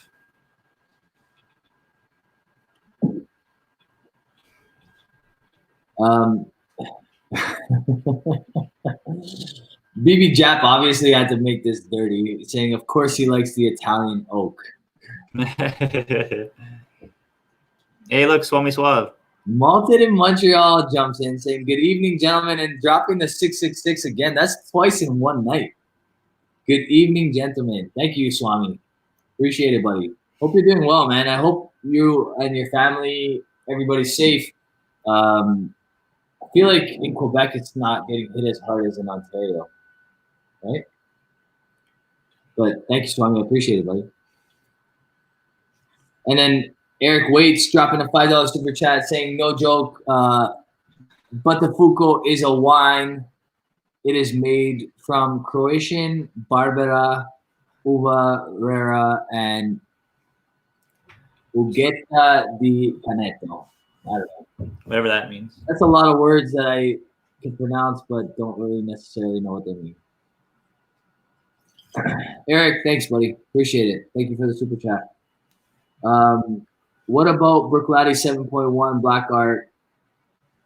Is it worth 250 pounds? NDYC. That's a good question. I had the 4.1, really loved it, which made me get the 5.1 and the 6.1, which I didn't love either of those. So I'm kind of reluctant to try the 7.1, but I know it's different every year, so I should just kind of suck it up and try it. We'll see. Brian Page is saying, Rob, that Brook is the $116 one, right? Yes, it is, and it's really good, Brian. Grab it, man. It's really good. I'm really happy that I got it. I almost went with a Tobamori 12, and I'm thanking the good Lord that I did not. Brian, Peter White is saying, I picked up a Black Friday for $280 Canadian, like 160 pounds. How did you get that? How did you get that, Peter White? Or he picked it up on Black Friday. My bad. That's a great price. Well done, Peter. I misread that. I thought he got the Black Friday that Narvi and Mike reviewed. Malted Montreal is saying, we have the highest COVID cases in Canada. I'm fine. Bored as F. Miss hitting the bars big time. Yeah. Honestly, I miss going to the gym. I miss teaching my classes and hitting pads and getting my aggression out. My wife holds pads for me on my 6-year kickboxing channel, and it's just not the same. My wife weighs, well, like, like she's 5 foot nothing. She weighs 100 and nothing, like literally the Rudy of real life. And like, she can't hold pads for me. It's not possible. Like, you gotta dial it back. Yeah, I hear you. So I'm not getting the workout that I want. But when she teaches me her classes, like the HIIT classes or the weights classes, like the circuit classes, she kicks my ass, man. Like, those are tough classes. Like Peter White was saying, I saw you struggling the other day. I'm like, yeah, man. Those classes are tough. They're pretty tough, man. So she's a tough little cookie for 5 foot nothing, 100 and nothing. Yeah. Claire Third is saying, Rob, what's the difference between the 2008 Bear Barley and the 2010 Bear Barley? That's a good question. I'm gonna say, probably very similar, just vintage. That's it. I would think that this is closer to 10 years old. I don't, unless the 2010, maybe that was bottled this year, so maybe that's a 2020. So it's probably just produced every year. Okay. That's my guess. Yeah. Claire Third is saying same age. I'm thinking that they're probably almost 10 years old, not quite 10 years old, but they could be 10 years old exactly. We just don't really know. When it doesn't say the exact date of bottling, it just says 2008. And then it says 1803. It actually looks like 18/030/2018. So 030 is not a number that I could recognize, but if that means 03, then maybe it's March. So let's say the 18th of March, 2018. This could be, Claire, when did you see the 2010? Because if that came out in March, then maybe they are all 10 years old. It's a very good possibility. Catherine Bono saying, this is the longest I've ever gone without the gym in more than 30 years. Yeah, honestly, Catherine, I'm dying. I'm absolutely dying. I teach 4 classes a week usually. We've been teaching on my Sixer Kickboxing and Fitness YouTube channel, but it's not the same. It's not the same. And we're teaching from our living room. So it's also like, I wish I would have bought a punching bag and brought one home, because I just took advantage. I took for granted that this would never occur.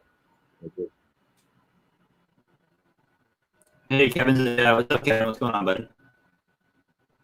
Oh, Kev, what's going on, man? Hey, guys, what is everyone drinking? That's a good question. No, we haven't really asked that yet, have we? What's everybody drinking? I'm drinking some Bear Barley 2008 from Brook Laddie. I'm still working on this is my home brew. Octomore blend, finished in a port cask. I gotta get you a sample of this, man. You're gonna love this stuff. I definitely need a sample of that. Also, I'm an ass because I keep forgetting to congratulate you on 20,000, man. That's absurd. 20,000 subscribers and counting. Like, that is some ridiculously impressive growth. And my prediction, like I said, well, you tell them. What did I say? About like 3 days ago, 4 days ago, I said that you're going to be where in a year from now? Oh, you think I'm going to double in a year? Yeah, 40,000. Yeah, that seems like a lot, but you know what? Right now, like the numbers are. I was looking at my analytics. Like numbers are spiked. Everyone's home watching YouTube, so it's a great time. I'm trying to post as much content as I can right now because people are eating it up for sure. Crazy. Okay, so Jasper is drinking 1992 Glendronach Sherry Cask. Bastard. Jason Fisk is drinking 2019 Springbank 10. That's a great bottle. I have one too. I love that bottle. Cole Habs is drinking 2019 Lot 40 Cask Strength, which I did not love, to be honest with you. What did you think of that one? What, this year's Lot 40? Yeah. Well, I thought it was the weakest of the three. Yeah. I thought it was okay. I mean, a lot of people crapped on it. I thought it was still pretty good. The problem is that remember when we were at Spirit Toronto, we tried it or were you gone by that point? No, we tried it. No, actually, I didn't try it. That's right. I did not try it. Anyway, Don Livermore had some of his what was supposed to be the new Lot 40 cask strength at Spirit Toronto, but obviously he just pulled the cask and then put in some sample bottles because it was not the same whiskey that they put to market, unfortunately. No, but yeah, the stuff we tried that night was so good, but obviously it was like one of their good barrels and not the whole blend of 5,000 or whatever bottles they came up with. But yeah, unfortunate. But we'll see what they come up with next year. It's going to be hard, I think, because he's so low in stock. What sucks is like I was so looking forward to going this year because it was the one year that there was like no conflict, no confirmations, no baptisms, no like craziness, and here we are. Daryl is drinking, or he said he's not drinking right now, but he indulges on Saturdays, and that'll be the Redbreast 12. Bam Shakan is saying just poured some Bear Barley 082, very fine whiskey. Yeah, honestly, it's really good. Jason Coates says, congrats on 20K. James Chen is drinking Cavallon Fino.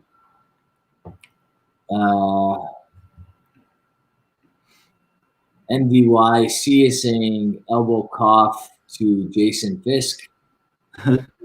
What happened? Yeah. I'm not sure. That's not an elbow cough. That's a dab, man. That's a dab? I don't know. Is it? I don't know. That's what I thought it was. Dabs were dead, man. Like that's like 5 years ago, isn't it? I don't know. Well, it would make sense. There's just an emoji for it now. Then is there really? JG is saying Creality 13, which is better than the Crown Royal Rye I was drinking earlier. Crown Royal Rye, is that the Northern Harvest Rye? I saw Crown Royal, they changed the small batch to a 10-year-old. Did you see that? No. So the new small batch, or was there? I'm not sure which one it is, but it's 10 years old now. I was shocked when I saw that at the LCBO today. Jeffrey saying congrats. BB Jack is saying when COVID is over, Masterclass is in my basement. I'm down. I am so down for that. Actually, you're safe, aren't you? You just like tested negative for COVID. Like, let's go now. Yeah, Jasper, we're self-isolating for 2 weeks, and then we can come over, right? We can still have a gathering of 5 or less. So that's all of us. But does it count like square footage of the house? Because I think we're okay if we go to his house. That's true. We could easily be within 6 feet of each other, no problem. Multiple saying, Rob LOL elbow cough. I guess that's a dab in like the stream, but on StreamYard it comes up as elbow cough. Like, is it a dab? Like StreamYard's messing me up, man. This is like a different world. And then Peter White saying dab, really? P-Boss is saying, according to Rob's predictions, you have 6 months or less to get your next epic bottle of 95 plus. Yeah, that's gonna be hard to top. I don't know. I think I busted my nut too early on that Brora. I got nothing to top that right now, so I don't know. I feel like I'm never gonna purchase a bottle in that category again because it's just like so hit or miss, man. Like we were lucky with that Mortlock. We were super lucky. Yeah, that Mortlock was great. Like spending that kind of money, and even like the Highland Park 30. Again, like if we didn't have Jasper to let us try it first, we never would have bought that bottle. For sure. Yeah. Again, really great recommendation by Stefan, a dude from BC, with that Glen Farkless family cast that we opened that I bought with Jasper. That was an awesome whiskey. Do you guys have more of that family cask or no? I think Jasper might have more of it. I crushed mine. I crushed my portion of it. Yeah, you crushed that fast. That went down really quick. That was way too good. That was a great whiskey.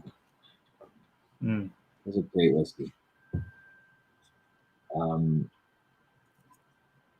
Jap is saying Peter White, P-Boss, he'll do the Borough 38 again. Yeah, I'll have all different tasting notes for it. Completely different re-review. Actually, you know what? I got some good bottles around somewhere. Still crack some good stuff. Kevin is saying that you and I should do a YouTube whiskey masterclass. That would be cool. Although all your live shows are masterclasses, Rob. Not tonight. Although I really like this whiskey, I'm not knocking this at all. I think it's great. Claire is saying 2008 age 10 years and 2010 age 7 years. Okay, so that's the difference there. Interesting. So then that was bottled in 2017, I guess.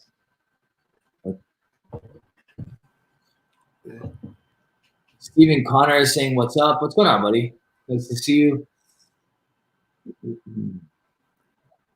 Honestly, with Jasper not attending the lives, the whiskey is gonna drop in its epic quality substantially.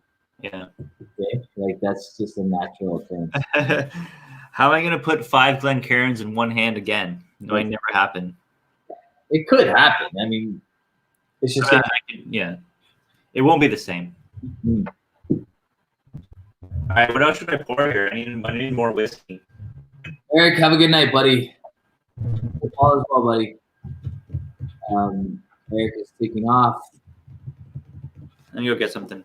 Peter White saying the family cast was serious. I gave the rest of my I gave the last pour of my family cast to Daniel because he came over that night when he was working in Ontario and was super, super generous with everything that he brought. I felt like it was just necessary to get to him. Remember that? When Daniel came over? Yeah. Yeah. Yeah. Yeah. Daniel's a great dude, man. He actually gave me that mushroom spray. Oh, yeah. That when I was feeling really sick that night, actually. And he gave me a mushroom spray, and I've been using it recently since this whole bullshit started. It's like an immune enhancer. Immunity. He loves that mushroom spray. He was talking about that, I think, with Swami the other day too. I can see why it works. I believe the benefits of it. It's just, I mean, I sprayed one spray each for my kids, and they both broke out in hives. I was like, okay, never again am I doing that. That was a bad idea. Yeah. Oh, Stephen Connor's in the chat. Stephen, what's up, man? No, I haven't got the Rose Bank yet, just because I had you send it to my Michigan address, because I send all the whiskey there, but I haven't been over to Michigan because they fucking closed the border down. So now I gotta wait. I gotta wait until the border gets back open again before I can get over there and get it, which sucks because I wanted to try that. Connor sent me. I paid him for a little Rose Bank 21 sample. Oh, nice. I've never had Rose Bank before. I really need to try it. Yeah, I've never had it before either. That sounds incredible. I've heard great things, but yeah, me too.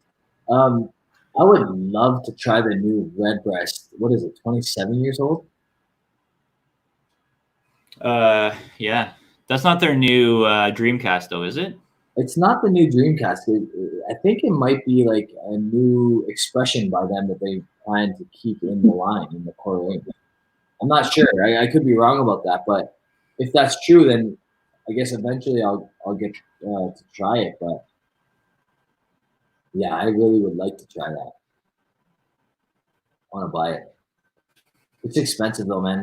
Right now, with the way things are going, it's scary to think, but I'm gonna have to reassess the way I distribute my money. This is the first bottle I've bought in a month. That's unheard of. That never happens on Whiskey in the Six. Yeah. Right? Yeah, I mean, I haven't bought anything either. Honestly, I haven't needed to because Richard has been so generous, just sending over so much stuff. And we still have so much to get through, me and you do, sample-wise, so. We still have to do all those Narby samples, man. Yeah. That sucks. I just remember that. The samples were epic. You want to tell these guys what those samples were? Yeah, so they were a Springbank from the 1980s. Yep. It was a 12, wasn't it? Yeah. But it had old whiskey in it. There was a 30-year-old Barora from 2007. There was that what was the Japanese whiskey? Kurosawa or something? Something like that, but it's like a $10,000 whiskey. Yeah, so the Japanese whiskey, why do I forget the name of it? Anyway, super rare Japanese whiskey. What else was in there? Now I'm forgetting. There was so much good stuff. There's incredible stuff in that. Kurosawa, yeah, Kurosawa. I think that's how you pronounce it. There was some Brookladdy like vintage, like 1986 sherry cask. Oh, yeah, there was like a 30-year-old Brookladdy sherry cask in there. Kevin said something. What did you say earlier? Oh, Kevin's asking if this is a port finish world whiskey. Yeah, it is. In the my drink my bar mystery dram. This is the mystery dram for this month. Spoiler alert, but that's it.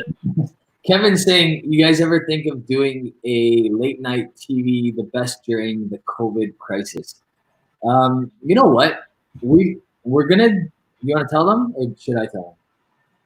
What, the podcast? Yeah, you can tell them. So we're planning on doing a podcast. It was actually Jeremy's idea. We will be doing it soon. It's going to be called the Whiskey Rants, right? Yeah.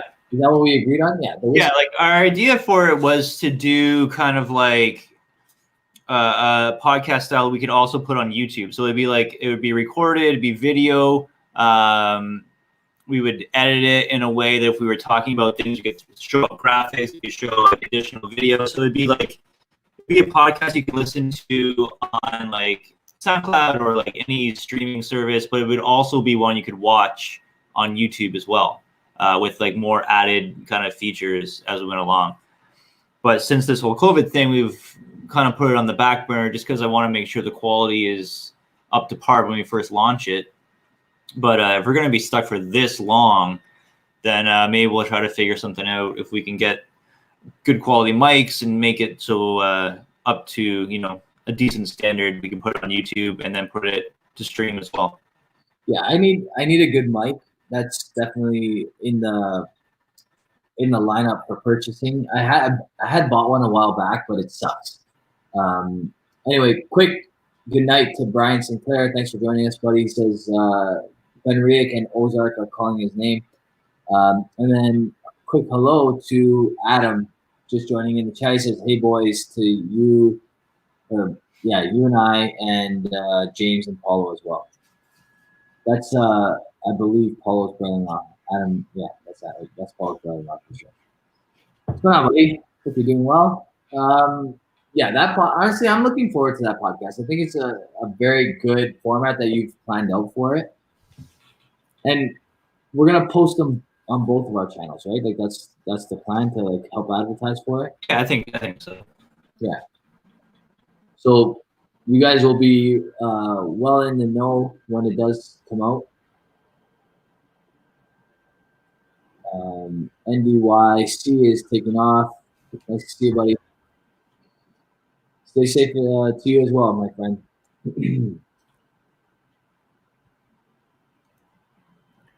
I should probably pour one other thing other than this for a fourth time. What else you got over there? Oh, man. I've been hitting that Amroot rum cask hard. Yeah. Hard. Like, way too hard.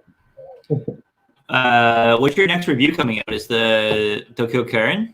So I got the Kilkerran 8 coming out next. That's Kilkerran 8? Yeah, Kilkerran 8 is coming out next. Actually, maybe should I pour that? It's a little high in ABV. And then after the Kilkerran 8, I have the what did I do after that? Oh, the red spot 15. Red spot 15. Which is also very good. Yeah. What's is each like red spot, green spot? They're all different maturations, right? That's the distinction. Different age, different maturation. Yeah. Yeah. Yeah, I'm gonna go with the Kilkerran. I'm just gonna get a different glass.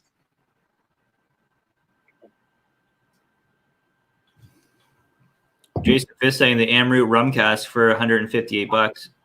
Is he talking about the same one you are? Or you got that one's an exclusive, isn't it? The Alberta. Yeah, it's a Kensington Wine Market exclusive. It's fantastic, man. That's the exact one. Single cask, right? It's a single cask. It's for Kensington Wine Market, but I believe that they pumped it out to one other place, if I'm not mistaken. I think that information comes from Peter White, so I could be wrong. And I could be paraphrasing wrong as well. So, you want to see what I won in a poker game the other day? Probably gonna be jealous, but sure. No, you won't be that jealous. Merlin? Yeah, no, I'm definitely not jealous. Blanton's. You know, this bottle goes for like up to $200 US on the secondary or in retail stores. I've seen it for $3, man. I've seen it for $3. The Blanton's original. So right now there's an Alberta store that has the Blanton's Gold for $300.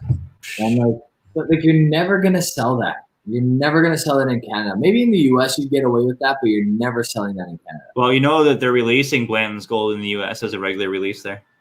Are they really?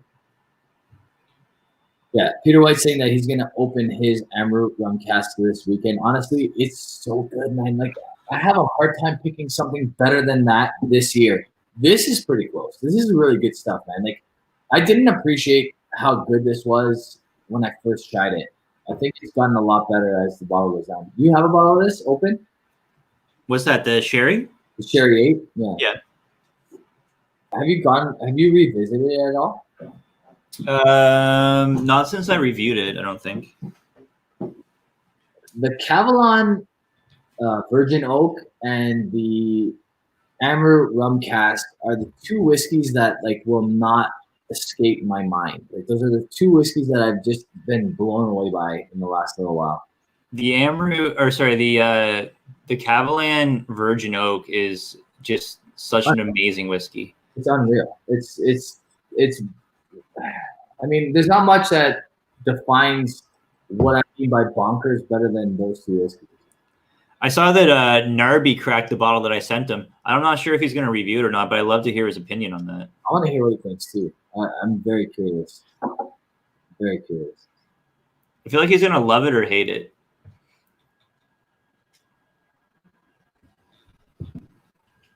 So Brian Page is saying Blanton's not even that good, really. Overhyped for sure. Yeah.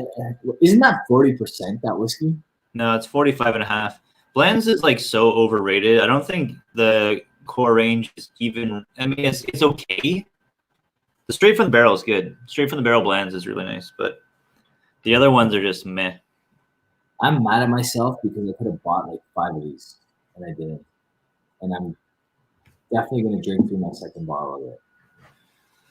Yeah, I've got one bunkered away, but the 15 single cask is great. That whiskey was unbelievable. It was really, really good. Yeah, that whiskey was unbelievable.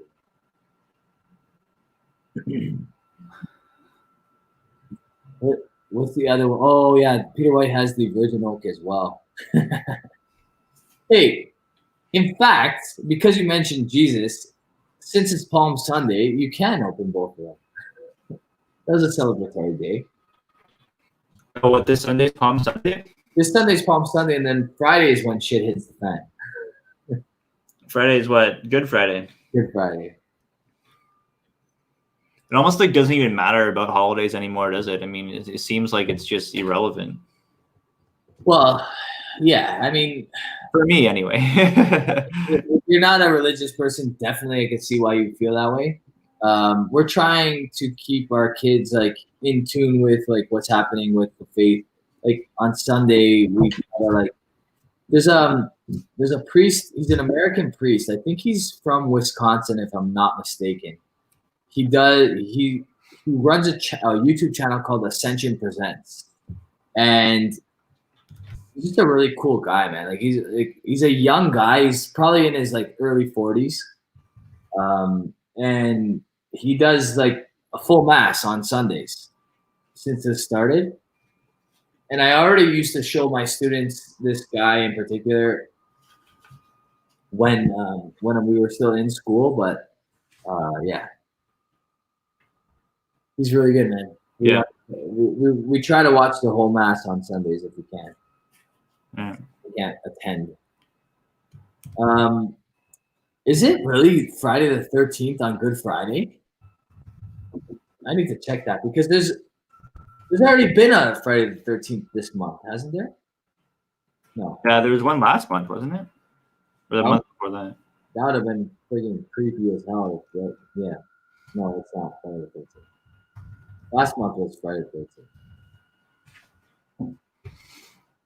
13th. Yeah, 2020 is just, I thought this was going to be the year, man.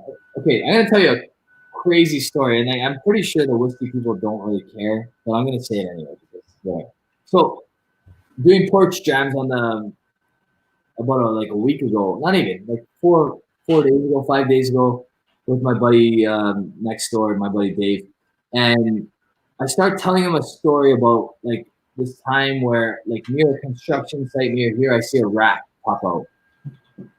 And like I was like pissed because like the construction site's a disaster. They could be like cleaning it up and maybe it wouldn't attract as many rats.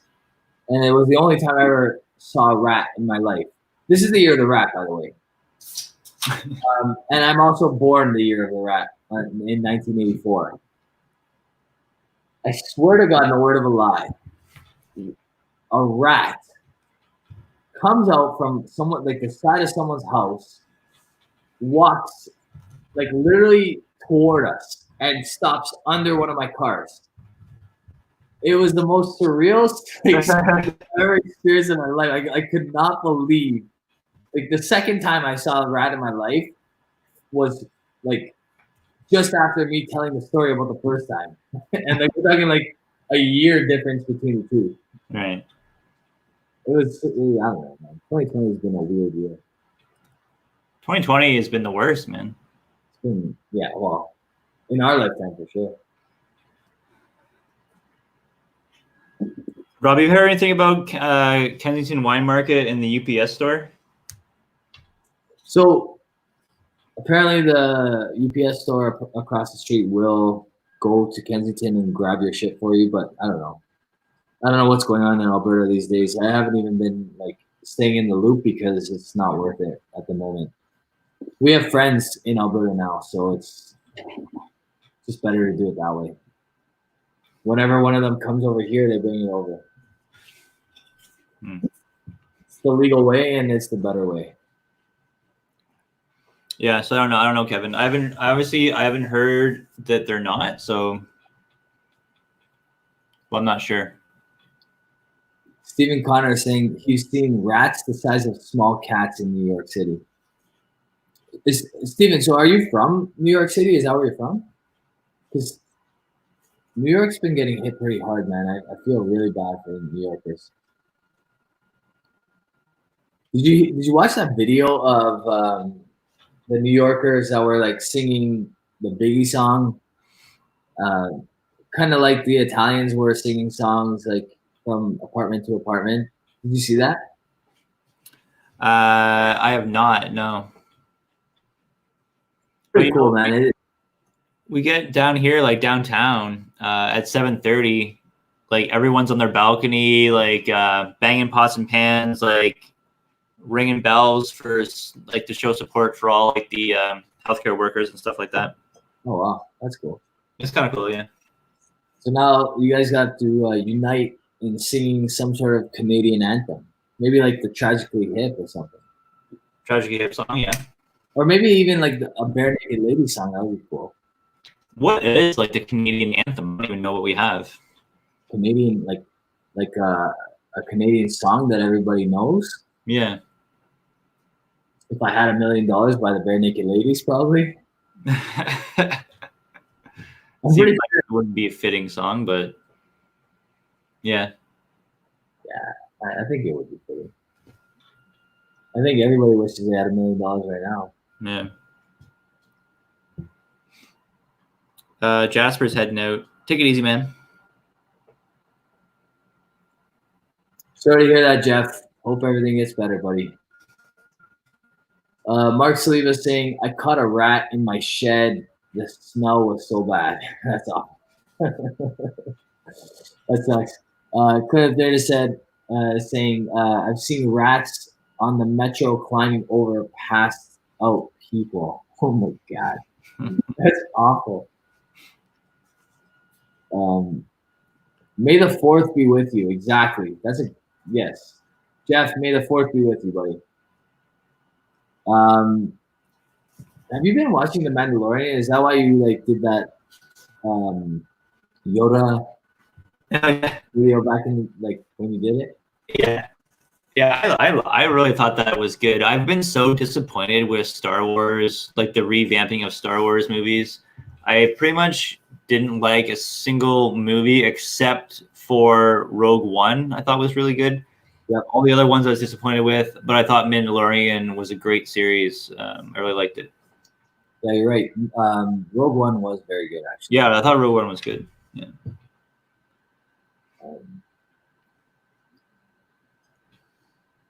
Yeah, it was funny because Bart had not seen that Yoda clip.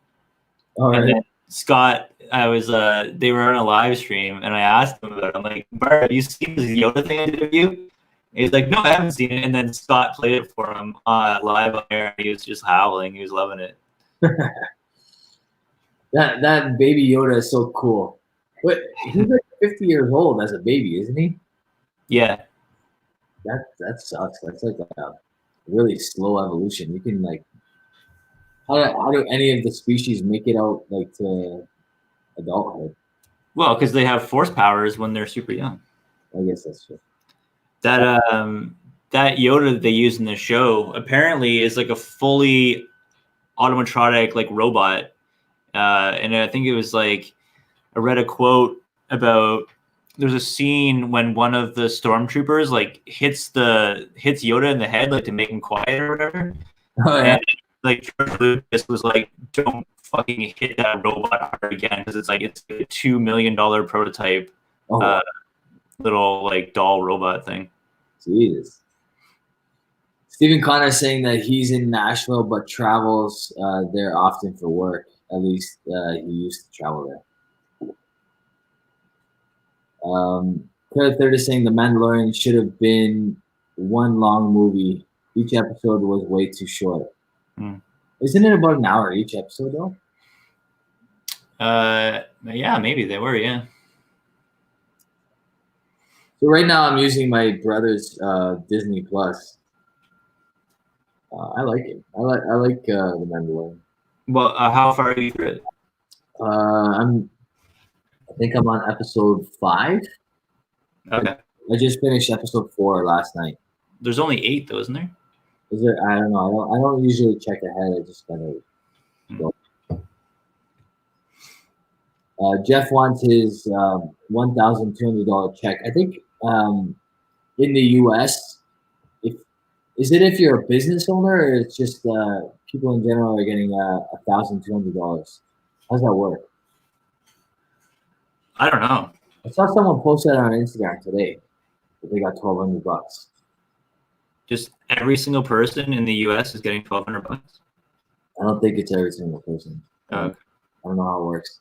All I know is that someone posted yesterday when I went live for 20 minutes that the healthcare costs are 30,000 American for COVID. If you have COVID and you're getting treated for it. Oh yeah, I can believe that. Scary, man. If you a 2-week stint in the hospital, I'm sure it'd be pretty expensive. So if you don't have insurance. What would that cost us? Literally nothing, right? $0. Yeah, it wouldn't cost us anything. No out-of-pocket expenses, I don't think. unless you're like not insured. For a Canadian? Yeah. No, there wouldn't be any out of pocket expenses to go into the hospital and get treated for COVID. I don't think. The only thing you have to pay for out of pocket is like a prescription or I don't know, like an ambulance fee. Like yeah, if you don't have benefits, then you have to pay the ambulance fee and the prescription. Sure. Yeah. So Claire is saying if you make less than 100K, you get $1,200, extra $500 per child, and more if you're married. Interesting. That's good. I mean, honestly, man, one thing I gotta say about politicians during this time in North America, I'm not gonna speak for everywhere, and I don't know that it's the same. Like, I'm not a big Doug Ford fan, but he's been doing a good job. Trudeau's been doing a good job. I think Trump, like, he's doing his best. Like, I'm not a big fan of the guy, obviously, but I mean, they're doing the best that they can, and like, I don't know. You can only expect so much from the government. Like, I think Canada is offering 75% to business owners that had to close down during this time. Like, so 75% is a lot of money, man. Like, I don't know how they're gonna afford all this when everything's said and done, but just keep printing money, man. Just keep printing it. But it's all monopoly money anyway, right? Like, there's like trillions of dollars in debt. Canada has hundreds of billions of dollars in debt. Like, what does that even mean anyway? Like, okay, guys, go to the money printing station and print out some more money. Like, we need more money. Yeah, it just, I don't know. What does it do? Just like devalue your currency and then you move on, I guess. I don't know. Jason's saying that we'll pay for this forever. I don't want to sound ignorant. I don't know. Like, in war times, in like during the Spanish flu, during the Spanish flu, millions of Americans died. Millions. Like, they think between 50 to 100 million Americans died. Or I don't know if that was global or what the hell that was, but like, global. Was it global? 50 to 100? But millions of Americans died for sure. Spanish flu infected a quarter of the world's population at the time, which was 500 million, and it killed 50 million or so. Yeah, that's absurd, man. And I think I think it was more than, I think it infected more than that, because they were saying that the numbers still ended up only being around 2% mortality rate. So think about that. 2% mortality rate, but it possibly killed between 50 to 100 million people. Yeah, that's crazy. So this is what people don't understand about COVID. It's not necessarily you and I will probably have a cold and it'll be normal. You know what I mean? But it's the amount of people that it can kill that is going to overwhelm the medical system, which is obviously doing in the U.S. right now. It's obviously doing in other countries like Italy and Spain and France. I don't know. It's scary, and I hope young people are taking this seriously, because it doesn't seem like they are. What are you pouring there? Just more of the Catalan port cask. Port cask, yeah, that's good stuff. I sold one of these to Richard. I gave Richard a sample of this, and he loved it. And I was like, I got a couple of these if you want one. That one is great. The port cask? Yeah.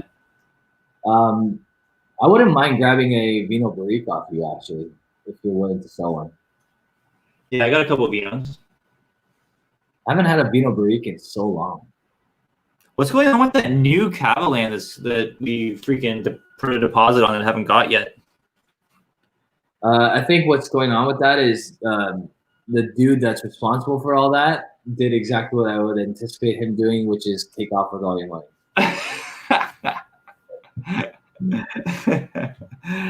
I haven't heard, he was supposed to be telling us what the cask was, because we didn't even know what that is. They just just trust me on this one.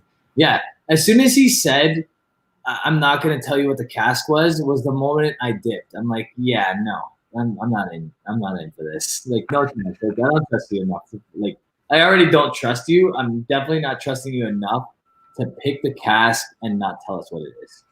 I know, honestly, like his picks have all been good in my opinion, except for maybe the second expert wasn't quite as good as the first one, but the ex bourbon tasted like a bourbon, which is like in and of itself a huge accomplishment, in my opinion. The virgin oaks were all good. What else did he do? That sherry cask that he picked was excellent. That sherry cask, like I hated all the other sherry casks that I've tried from them. yeah. But the one that he picked was awesome. Mm-hmm. That port cask is unbelievable. Peter White said he slept on the port cask and didn't get it. Peter, did you get the first port cask? Is the first port cask? I should really do a head-to-head with the first port one and this port one because they're both really good. I still think the first port one was better, but well, Jasper brought over a port cask that was available to Alberta, right? And we all loved it. We all thought it was excellent. Yeah. So for these picks are always older though, right? Because these things are usually like 8 years old versus like the 6 that you'd get on the shelf. Yeah, but I'm just saying, like, considering it's substantially less in money and it's still really good. Like the one that Jasper brought over was good. Yeah. Yeah, this thing's eight and change. Yeah, so. It's Christopher Davis in the chat. What's up, man? How's it going? What's going on, buddy? Richard is saying that port cask is so yummy. Peter White saying no more talk on the port cask, please. Honestly, I love port cask whiskey though. In general, me too, man. Me too.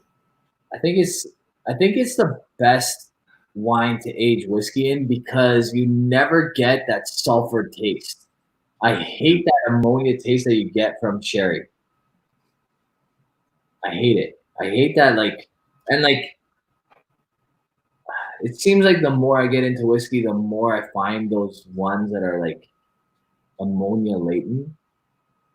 Right. But port, I've never got that once. Never once. And like bourbon cask, you can almost guarantee like it's gonna be fine unless it's been sitting on its cork like the whole time. You know what I mean? Yeah.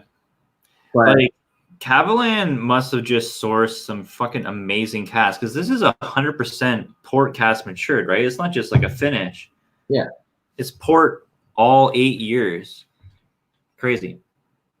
No, but like, yeah, you're right. Because the only guys that have done terribly by port is GlenDronach, in my opinion. GlenDronach does not do a good port whiskey. No. Remember their peated port? I thought it was going to be so good. It was so disappointing. It was bad. And that could be a peat thing for GlenDronach. They just don't know how to use their peat. Mm-hmm. Or it could be a port. But I also tried the 18-year-old Tawny port, and it sucked, in my opinion. Yeah. If I were to do it now, it would probably get like points less than I got back then. I don't even remember what I gave it. Peter White probably knows what I gave it. Yeah. Peter White has like a borderline photographic memory / like audio memory. Peter White saying, "It's so good. The cask strength is fantastic." Claire the Third is saying Larry's bottles are so expensive. They're way too expensive, man. Like that's in Alberta, you can get every single bottle that Larry chooses for half the price. Maybe not half, 3/4 of the price. Well, yeah, I mean, it seemed like we kind of got screwed around on the. Was it the Virgin Oak ones that we got screwed around on, or yeah? I think we paid like $320 for those Virgin Oaks, and like they're like $250 in Alberta. Yeah, well, because we paid US dollars. Yeah. Yeah, I don't know. Whatever. I don't want to. I honestly think that most of his picks are completely worth it. Like this one, this port was how much was this? $225 US. Something like that. I remember grabbing that one. I think that price is worth this bottle for sure. That bottle is definitely worth it. Like honestly, Cavalan does an amazing job. I wish they would like talk to guys like you and I that I've like tried a whole bunch of them, and like we can help Canada source these things at a decent price instead of, you know what I mean? Like, well, plus, if they can get them into the country, that saves me a lot of hassle than going to Michigan and getting them. Yeah. Jeff is asking the worst whiskey you've tried. What's that for you, Rob? I know mine. It's right here. The worst whiskey I've tried. What's that? This is a bottle that I got from Michigan. It's called J. Riddle. It's peated bourbon. It's made in Detroit. So it's distilled from Michigan corn and British barley. It sourced the barley from Britain, peated barley. It tastes like battery acid and sawdust. Yeah, that's a bad combination. Detroit made. Yeah, Detroit made. They probably use the water from Flint. Oh my god! And, I didn't know. I saw this bottle and I thought, peated bourbon. All right, cool. I've never had peated bourbon before. Let's give it a go. I found this in Michigan, and then after, I keep seeing all the YouTube videos of guys just bashing this bottle. I'm like, how did I not see this before? I'm like, fuck. Like, I think I don't know if it was Malted Man Cave did a review of this, or he did a live and bashed it. And then Bourbon Junkies, I think, had a bottle of this as one of their worst ever. So my father-in-law drinks some like almost borderline like hand sanitizer type whiskey. Like he drinks some terrible stuff, and like every once in a while he'll pour me like it's Canadian stuff, but it's like Crown Salute or like all these like no-name whiskeys that you've never even heard of, like Canadian whiskeys. Yeah, that whatever he poured me the last time, that's definitely my like least favorite whiskey of all time. Like it's just. Chris David's saying the Hudson Bay bourbon. You ever heard of that? Yeah, I have heard of it actually, but I didn't realize it was that bad.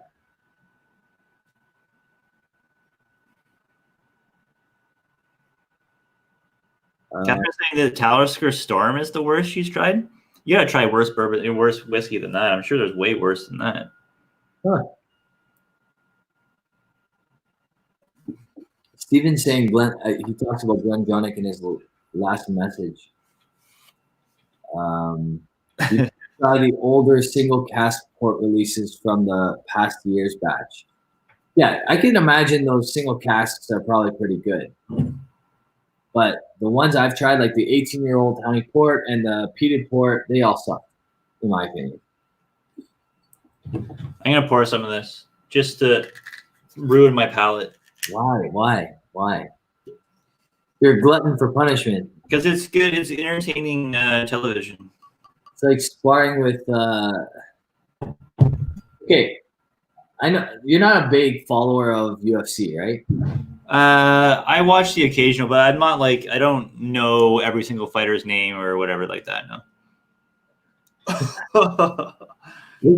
So this is an interesting one because so many people rave about this whiskey. Peter White saying Iron Root Harbinger, however you pronounce that.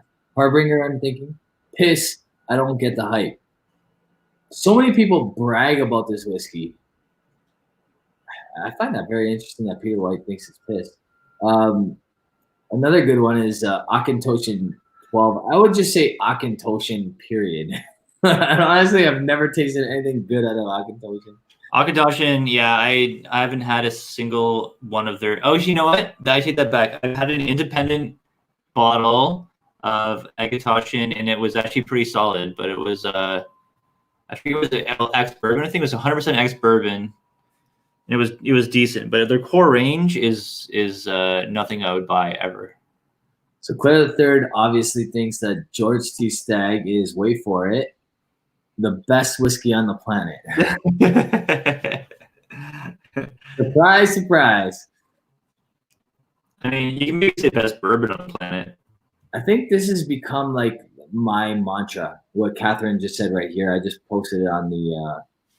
I don't try things that aren't well reviewed. Like I just like who has time for that? Like if something's bad, like if everybody's saying it's bad, I'm just gonna take their word for it. I'm not even gonna like gamble on it. Yeah. Not worth it. It's not worth it. Lowland crap, although the 2011 Valinch is not bad.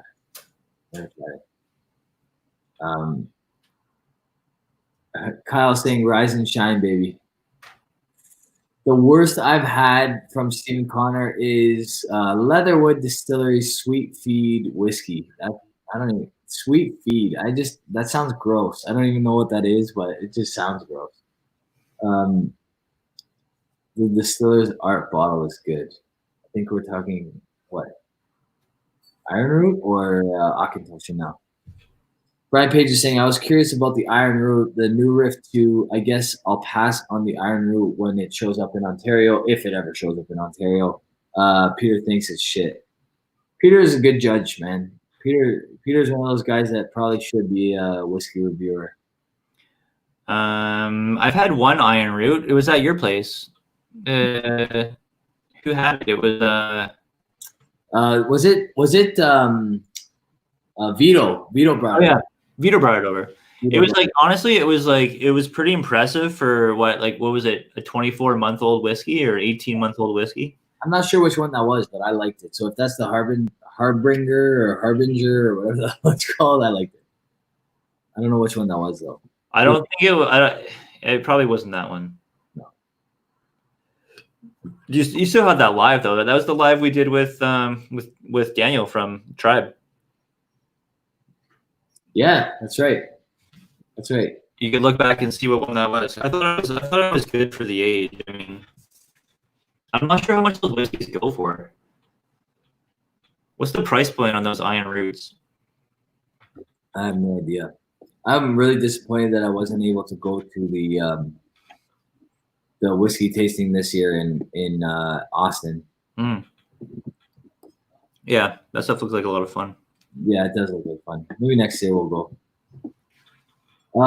Peter White saying that I gave him the sample, and if it's the one that I gave him, then it's the one that I got from Jason, the Mash and Drum.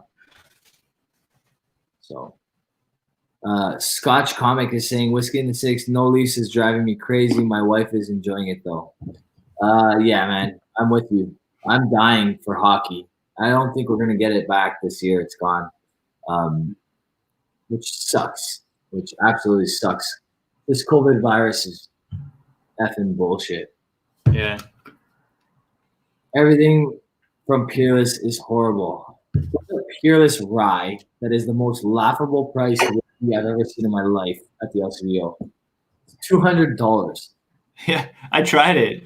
It was not worth the price tag at all. It's like, I don't know who thought that pricing that would be a good idea at the like premium price point, but it's just funny to me that they think that because it's a American cash strength whiskey that it should be priced at an absurd price at the LCBO. Like they have whoever is running the pricing at the LCBO should be fired because they have no idea they have no finger on the pulse of the market. They have no idea.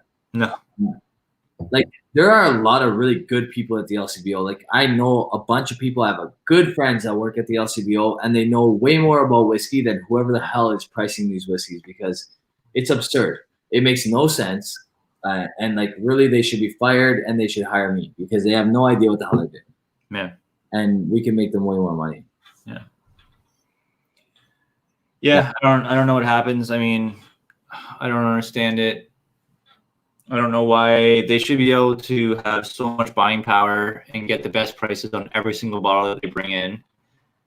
And I get the taxes are the taxes, but still, like, I get taxing it, but still, you don't have to tax it plus do your ridiculous markup. That's just that's the thing. It's not just the taxing. It's like we blame it on the taxes a lot, but it's not actually just the taxing. It's the like. There's no reason for us to get in a Deanston Bordeaux cask at $100 and then everybody else is selling it. Everybody else in the world is selling it for pretty much the exact same with the exchange. Mm-hmm. And all of a sudden, we have Ardbeg, Corey Vekrin. They dropped it down $50. Well, that just goes to show you what they could have sold it to us for before. So now it was $190 for Corey Vekrin. It was $200 for Corey, and now it's $150. So they dropped it officially across the board for $150, and the only reason they did that is because people were buying it elsewhere and returning it to the LCBO so that they can buy other things. And I know this for a fact because this was one of the reasons why whiskey is no longer allowed to be shipped to Ontario from any other province, because people were returning it to the LCBO because of how bad the pricing was. Yeah, it's like it's hilarious when the LCBO does like an inventory. It's like, how can we have more Ardbeg Corey Vekrins than we ordered? It's like well, because like fucking 300 people bought these back to get an extra $100 off of their exchange. Yeah. That's exactly what happened. It was because people caught wind. They're like, okay, they're taking back anything. They don't ask me where I got it. They don't ask me how I got it. So people were like literally returning cases of Ardbeg, of like whatever they can find that was a good deal elsewhere. They return cases of it and buy whatever the hell they wanted from the LCBO. And it's sad because like it ruined the Alberta purchasing for everybody, but it's well deserved by the LCBO because they're a bunch of idiots and they're running the show the wrong way. Yeah. Drop the prices, make it reasonable across the board. You're the second, now the third largest purchaser of alcohol in the entire world. Make the prices reasonable, make people like desire buying from you, and all that shit goes away. All that turning like that buying, like nobody would do that. Nobody would do it. Why would they do it if you can buy? Nobody's gonna do it now that the Corey's priced at $150. They're not gonna buy it for $100 elsewhere. It ends up getting to your door at $120 for $30. They're not gonna do it. Right. But for $70, they're a little bit more inclined to do it, right? Yeah. No, I mean, I get it. Like, I get the tax is a lot, and that's fine. Whatever, it is what it is. But use your buying power to get a lower price. So when you tax it, it's not as hard on the end consumer. And then that just makes perfect sense. Like, use your big buying power, get it at a lower price, tax it, and then it's still not as bad. But they just mark shit up like it's uncontrollably. I don't get it. And some stuff is a good price, and some stuff is like way over the top. It makes no sense. Like Balvenie ton, 1509, $900. Like, where are you getting that price from? It makes no sense. How is that bottle $900? No, it's absurd. The new Balvenie 26-year-old is, I think, almost $3,000 at the LCBO. It's like $2,700 or $2,600. Like, where the hell do you get off charging that price? There's, I don't know. I've never tried it, so I'm not going to judge. But I just don't understand the pricing. Like, basically, if you shop at the LCBO and you can only shop at the LCBO, you will probably never buy a Balvenie, a Macallan, an Ardbeg, because it's not worth it to buy. Like, nothing in their higher end range, maybe their lower end range stuff, but then you're not going to get what they're like all about. You know what I mean? Yeah. Yeah. Like, I was gonna sip that J Riddle, but after nosing it, I'm not gonna even bother drinking it. Yeah, don't waste your time on that shit. Honestly, this whiskey is so fucking good. Yeah, that port cap is unbelievable. Peter White saying, sorry, Peter White. Sorry, Peter. He's saying also buying Signet for $220 and returning them for $336 at the LCBO. Like, again, who wouldn't do that?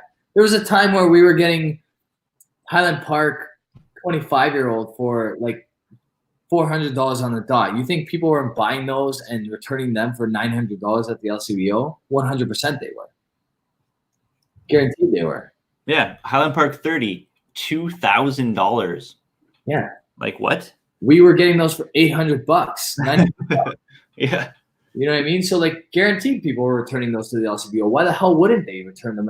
Like if you're, number one, you're not asking any questions. Number two, technically you're not doing anything illegal because they're not asking questions. They say, where did you get it? I think I got it as a gift or I got it elsewhere. Then they're not asking you. They're not asking you where you got it. So it doesn't matter. Because you could just say like I got it as a gift, I want to return it, and that's their policy. So they don't even ask. They don't even ask. That's the thing. Like it would be one thing if they said, hey, you need to fill out this survey, you need to fill out this thing saying where you got it, how much it cost you, blah blah blah.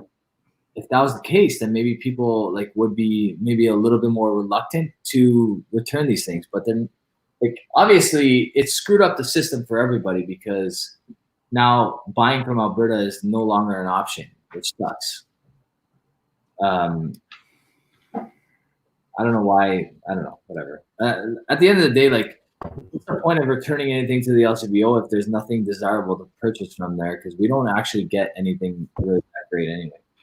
So, Christopher David saying,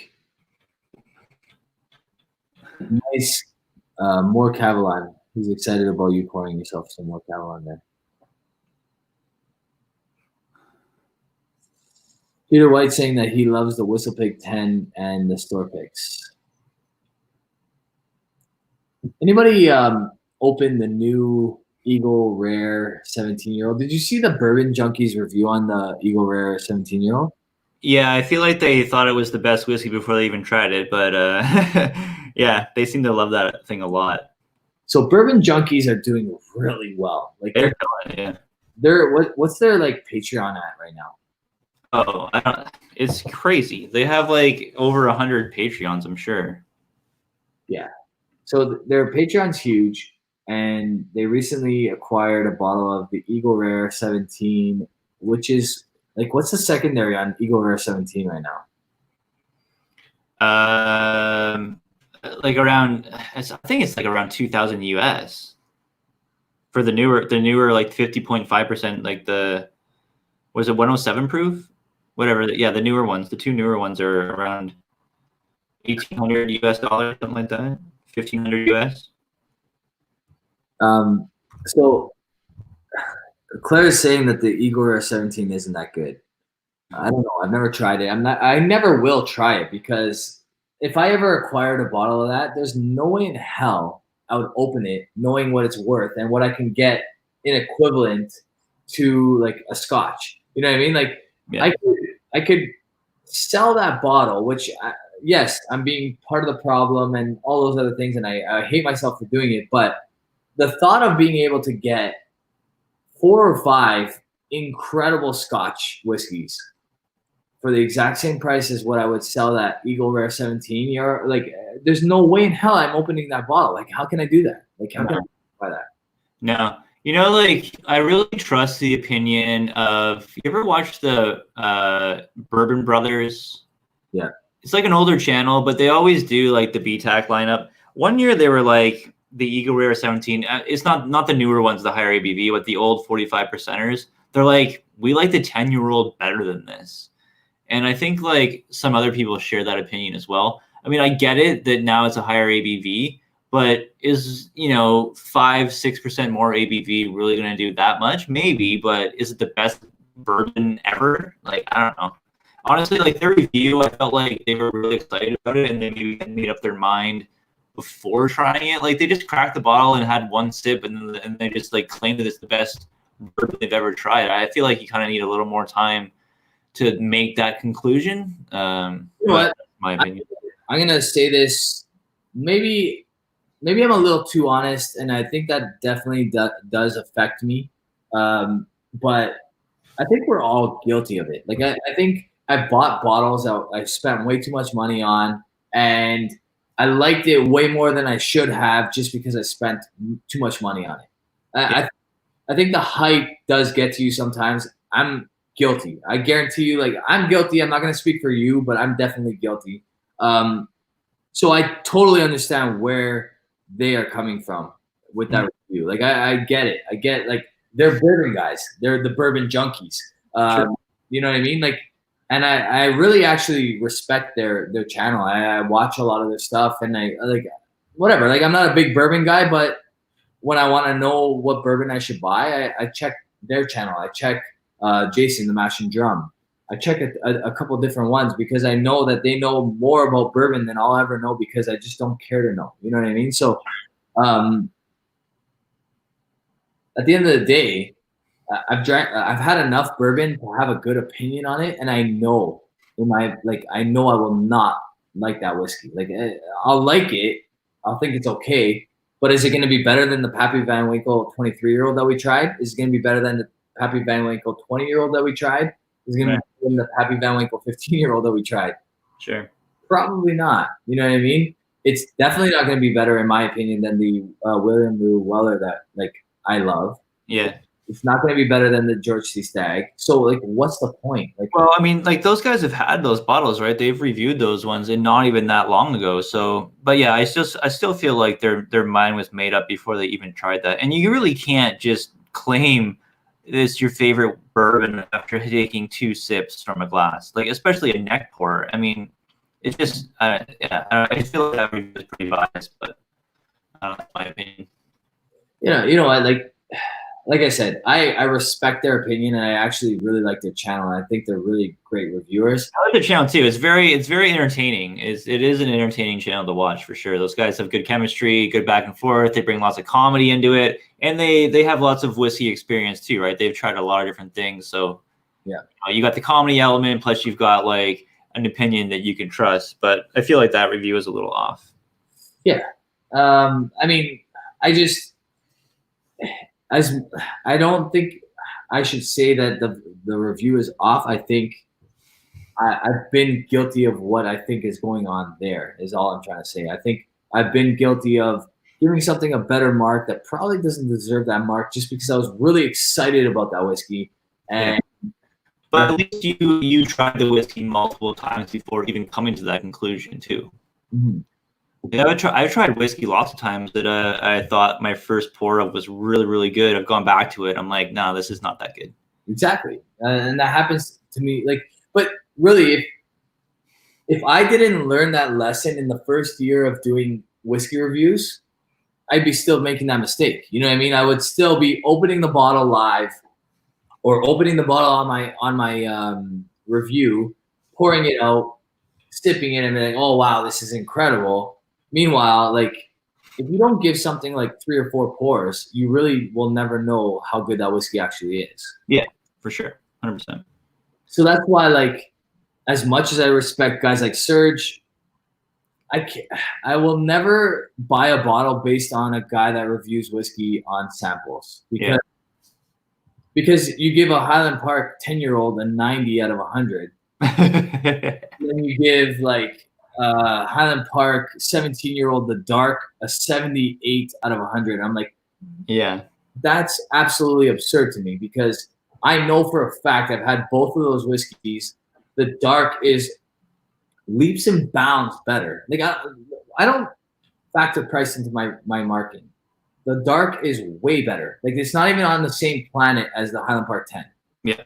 And you're telling me that one's a 90, which is the one that's way cheaper, and the other one's a 78. Right. I'm sorry. Like, I don't understand. I don't get it. And like his mark, Serge's mark on the Highland Park 10 was not just a fluke because the next year he gave it the 90 again. So he did the 2018 90 out of 100, 2019 90 out of 100. So my next question would be, the first year you marked the Highland Park 10, did they send you a lifetime supply of Highland Park 10? Because what the hell are you doing? Like, what exactly are you doing right now? Like, there's no way that's a 90. That's not a 90. I'm sorry. It's not a 90. No, it's good. It's a good whiskey for a good price, but yeah, it's not 90. Especially the stuff that he gives 90s to. You know, like No, exactly. Springbank 10 is a way better whiskey than the Highland Park 10, in my opinion. And Springbank 10 is not a 90 for me. all right. And it's way better. It's like 5 points better than the Highland Park 10. Yeah. I don't know. Like, what'd you give your Highland Park 10? I can't remember. 85.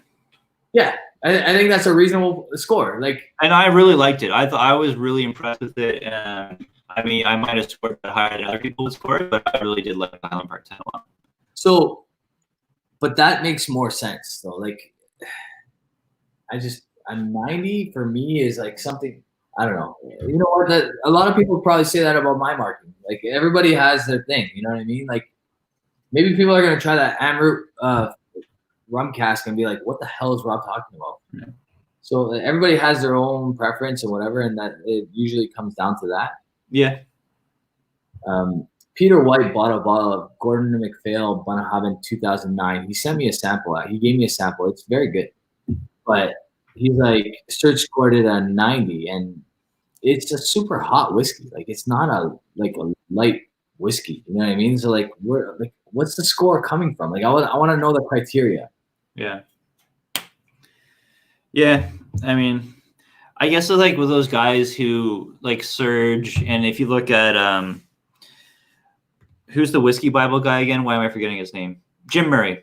Jim Murray, yeah. Like Jim Murray, when we met him, you know, he says that he reviews like 3,000 whiskeys a year, like new whiskeys a year. So essentially, he's trying like 10 on average, whether like 10 a day. Yeah. It's like on average, he's trying 10 whiskeys a day. So which means some days he's probably trying 20, and other days he's trying none. Like, imagine scoring 20 whiskeys in a day. Like, there's 0% chance you could ever give any of those a fair shot. So we've had nights where we had like the most epic shit you can ever think of.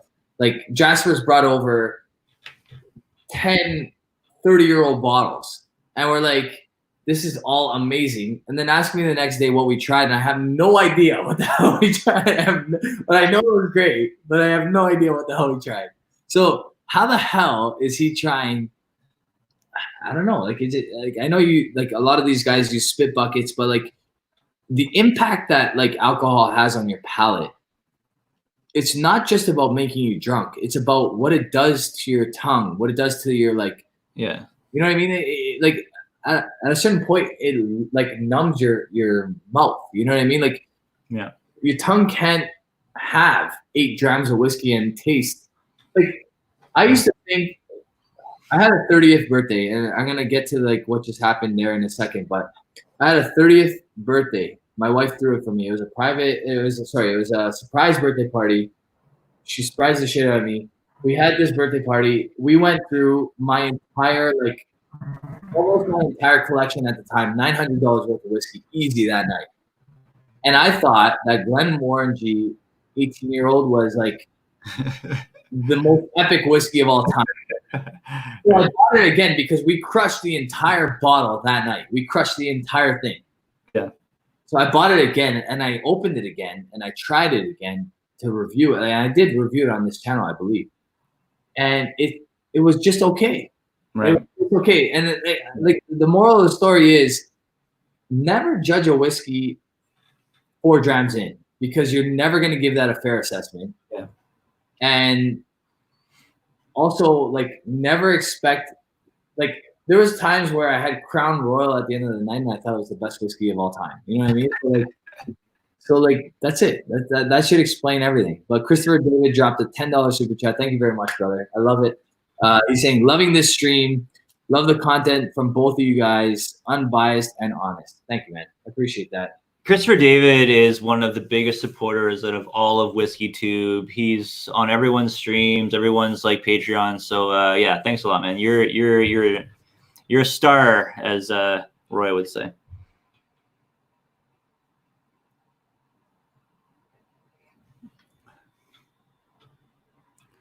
I'm back to the Springbank 10. I really do like this local barley 10. I mean, I think it blows away the 9, in my opinion. I don't know what you guys think if you tried both of them, but Robbie left.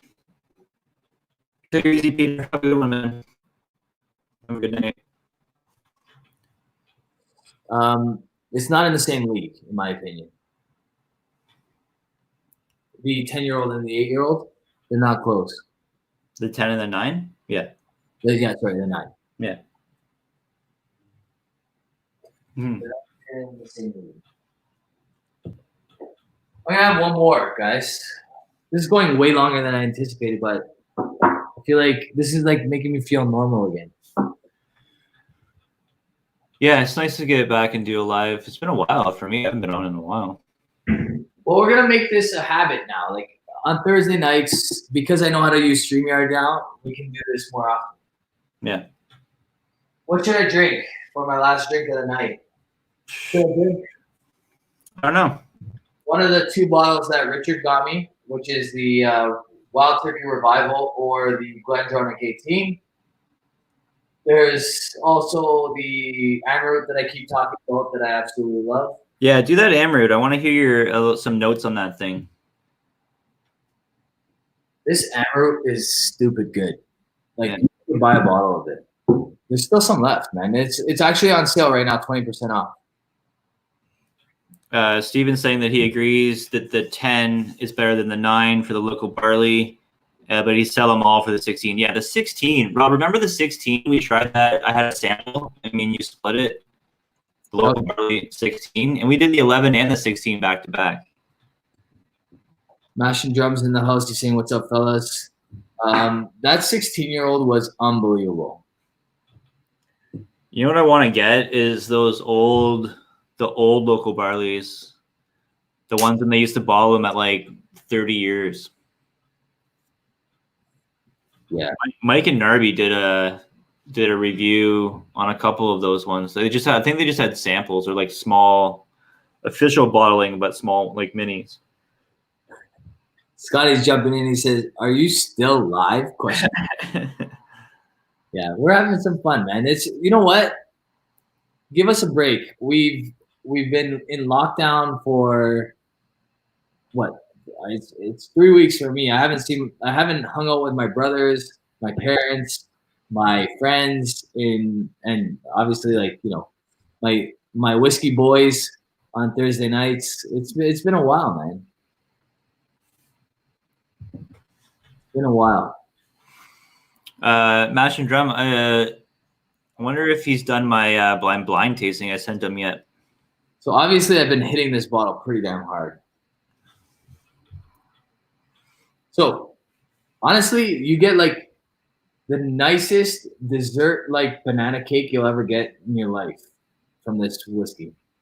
That fill level is danger, man. Oh my god. I'm crushing this thing. I have another bottle upstairs, and I'm thinking I need to grab a third just because I'm going to crush that bottle too. Brian's out of here. Cheers, Brian. Have a good one, man. Take care, Brian. Stay safe, buddy. Mash and Drum's asking you a question here. I'm going to let you answer that while I grab some more water and go for a quig. Oh, yeah. Mash and Drum. Yeah, so I sent off, I guess we can't really discuss it because he hasn't done it yet, but Scotty, Scotch Test Dummies, and Rob sent him some samples. Can't really discuss what it is, just so I don't give away anything else, but it's part of like a larger kind of project I've been working on, and I kind of needed these guys' expert opinions on a couple of different whiskeys, so stay tuned for that on my channel. Once Jason's had a chance to do it, I'll take all the footage from all 3 of them and do like a really cool video. I think you guys are going to like it a lot. Triple Caps in the house. What's going on? Amaru, Cavalan, Springbank, Local Barley, 3 of my faves, yeah. The only thing that I poured tonight that is disgusting is this. Jason, I don't know if you've ever seen this or tried this J. Riddle before. It's Michigan-made peated bourbon. Someone asked before what was the worst whiskey you've ever had, and this is by far the worst I've had. It's just awful. I poured some. I nosed it, but I'm not going to drink it because it would just kill me. So bad. Where is it? This is it. Yeah. Ugh.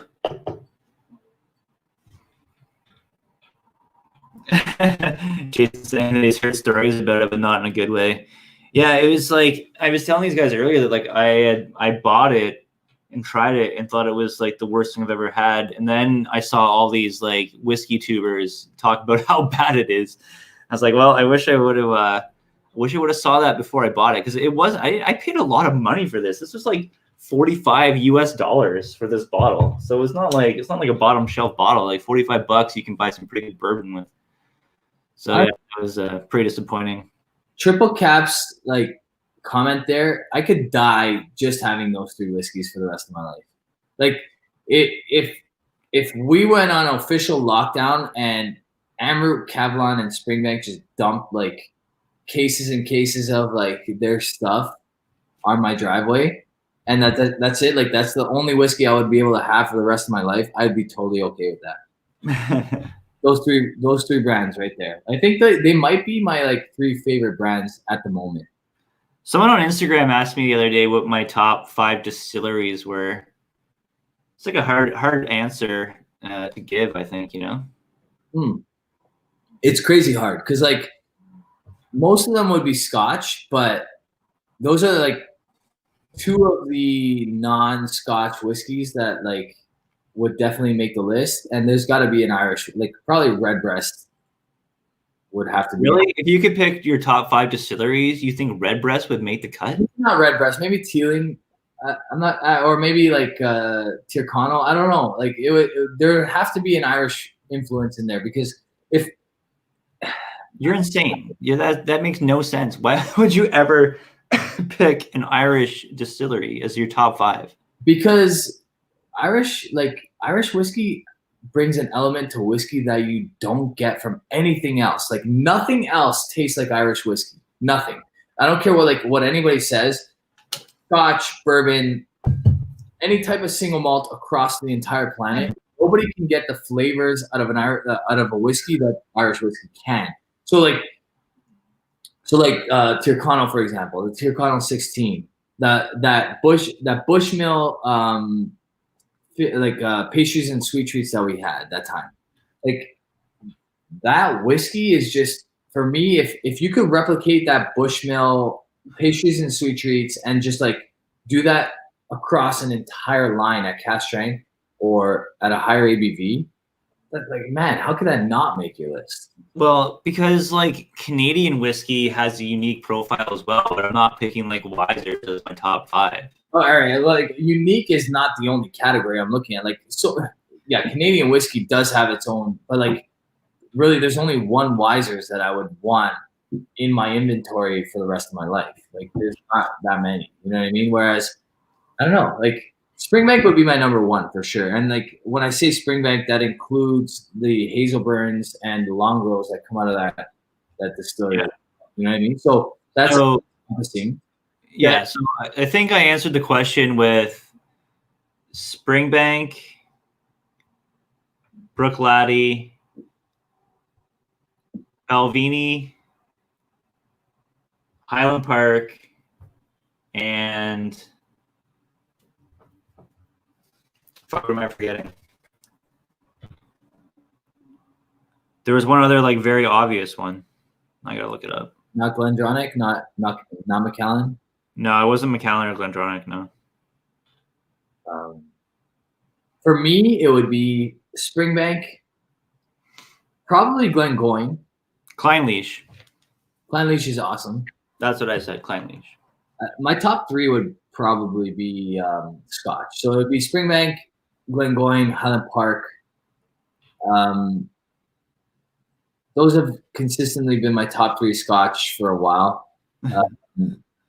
I think Bruichladdich has a place, but I don't know if it makes my top 5 because I would have to have Kavlon and, well, maybe not Kavlon. I would have to have Amroot in there. I could do without Kavlon, but I couldn't do without Amroot. Like Amroot is epic. Like everything I've had from Amroot has been awesome. Everything. If you had to pick an American distillery, would it be Buffalo Trace? Is that the obvious one? It would be Michter's, man. It would be Michter's for me. Really? It would be Michter's for sure because they do things with rye that nobody else does, in my opinion. Nobody else does it. Nobody else can touch Michter's rye, and I would need rye. And all their stuff is sourced, so if like their distillery is not even like, it's nothing. Yeah, but you know what? That's never really mattered to me. Like, Samaroli became the guy when it comes to Scotch. Like, if you think of a god in Scotch, you think of Samaroli, and he never made any of his whiskeys. You know what I mean? He just picked them. He just picked whiskeys. You know what I mean? So I hear you. Yeah, I hear you. So like, can you knock Michter's for only just picking their barrels? What? Like, no, I don't knock it. I think the question is like your top 5 distilleries. Michter's is more of a blend house, I guess. I mean, I guess now they're making their own shit, but I mean, I don't know how you don't pick Buffalo Trace with everything that they put out. Yeah, I think a lot of people would agree with you. A lot of Americans definitely would agree with you. I think it's so overhyped that I'm just done with it. You know what I mean? Like, well, it is overhyped. There's no doubt about that. I think like I've opened I've had 3 different bottles of George C. Stagg, and I've regretted opening all 3 of them because the value that I'm getting out of that whiskey is nowhere near what it's actually worth. No, I hear you. And the only one that I actually feel was worth the money was the Weller. But if someone said, here's your bottle of William Weller, or you can have this $800 Canadian right here, what are you going to take? I'm going to take that $800 Canadian. I'm going to put that towards like 2 really nice scotches. You know what I mean? I guess it also depends on your history. Like, have you had it before? Do you have a bottle already? Like, I feel like having one bottle of like George C. Stagg, and then you're like, you can get another bottle. Let's say you win it in a lottery. You're going to flip that bottle, right? Because you've already had the experience. You already had the bottle. You know what it's like. You've gone through the motions of experiencing like a highly regarded bottle, and then your next one you can easily just like flip it for something else.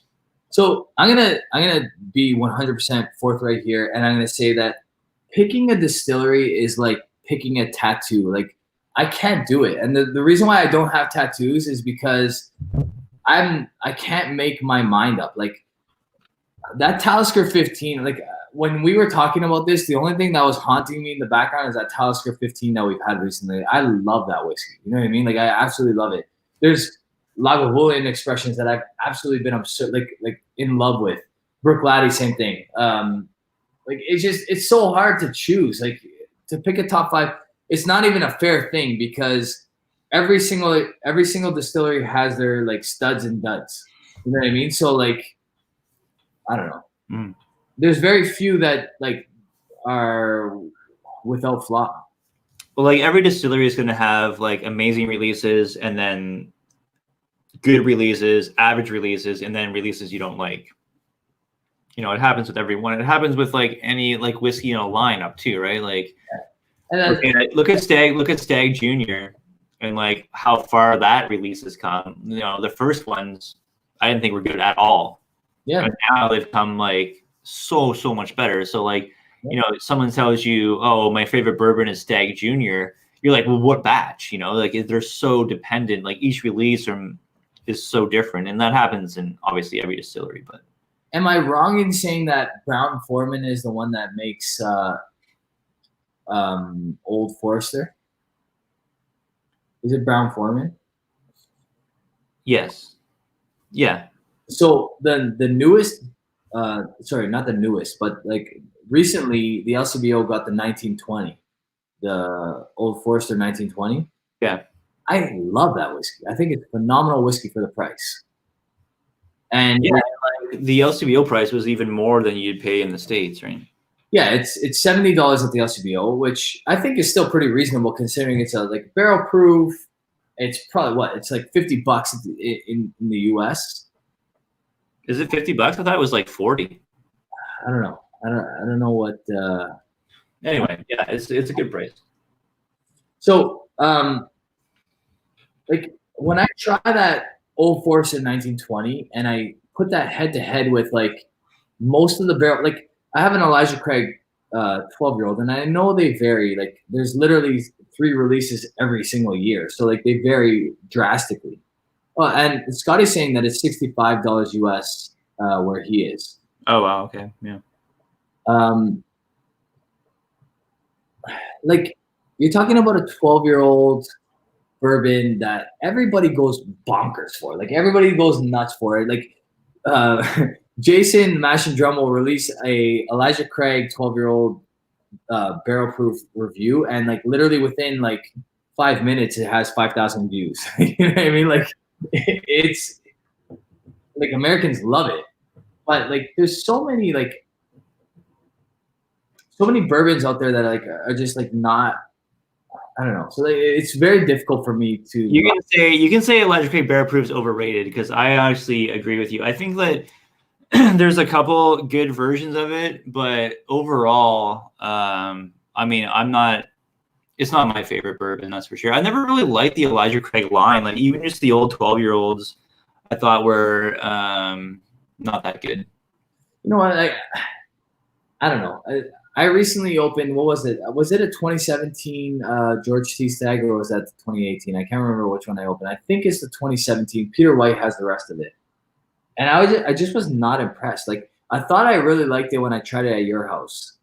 And then I opened the bottle and I went through half of it.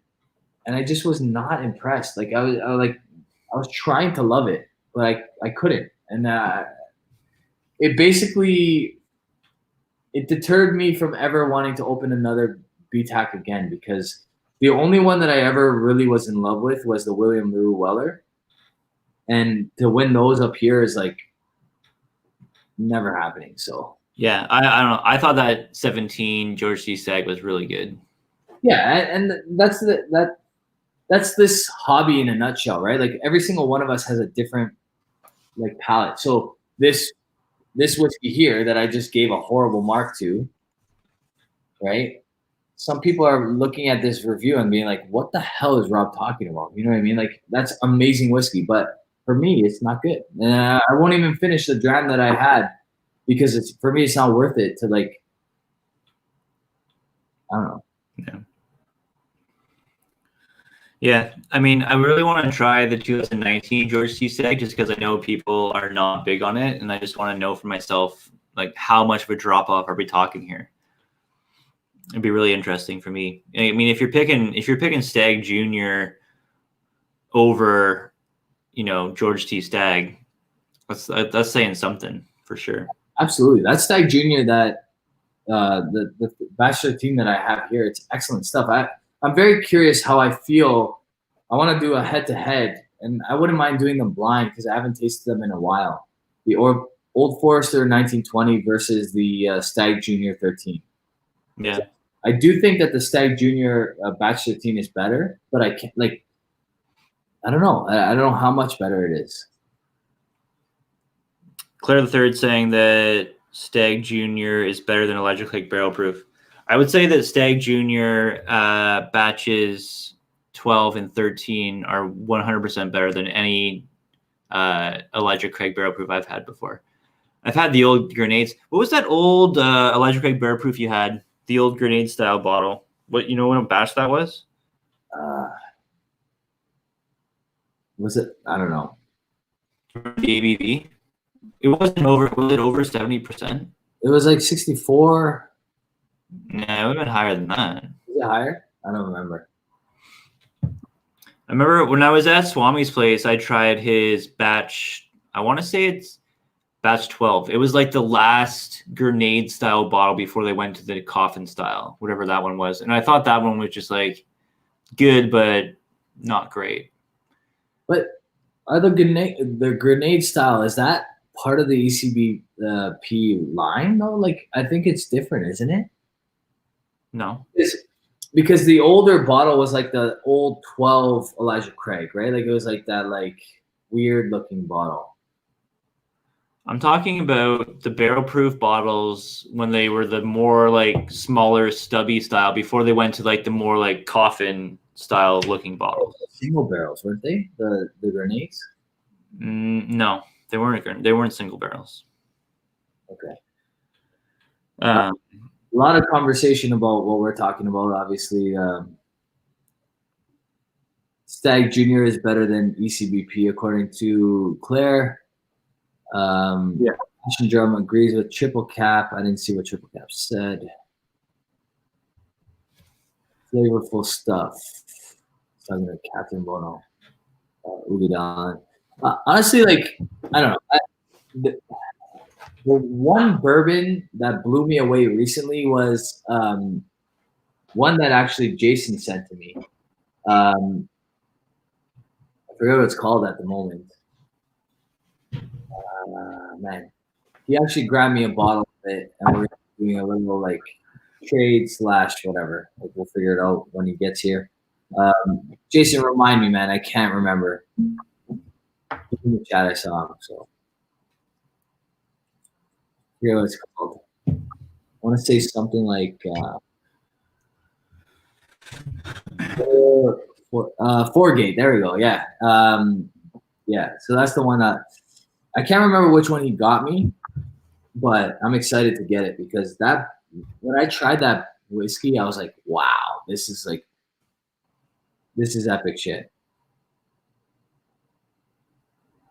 Yeah. So this is C917. This drink's like hot to me, and the finish is thin, which is ridiculous. The ECBP that I have upstairs is the lowest ABV I think they ever produced. Last year's like 2019. So the master drum is saying 4-gate batch 1 finished in Oloroso sherry casks and held rum. That held rum, sorry. 11-year-old bourbon. That stuff is bonkers. He gave me a sample of it. I fell in love with it. So I asked him to track me down a bottle. It's not cheap, but it's really, really good stuff. I like bourbon aged in a sherry cask. I guess it gives me like the best of both worlds, like that kind of Scotch feel to it, like that Revival, the Wild Turkey. I really like it. You know what? My buddy Jesse let me borrow his rye one. Masters. Jesus. This. How's that? This is actually pretty solid. I've only had one pour out of it, but it was good. I really wanted to try that one actually. Yeah. He lent me this and a bunch of other like really nice bottles before the COVID started, and now we can't like hang out. So I just have these just forever now. But it doesn't look like you've been abusing it too bad. No, I've only touched it once. Like it was, he only took one pour of it and then lent it to me. So this is I love this bottle too, 54.5. So Jason's saying the best part of that rye is the long finish. This one, yeah. I really like the Michter's rye, man. I love Michter's barrel proof rye.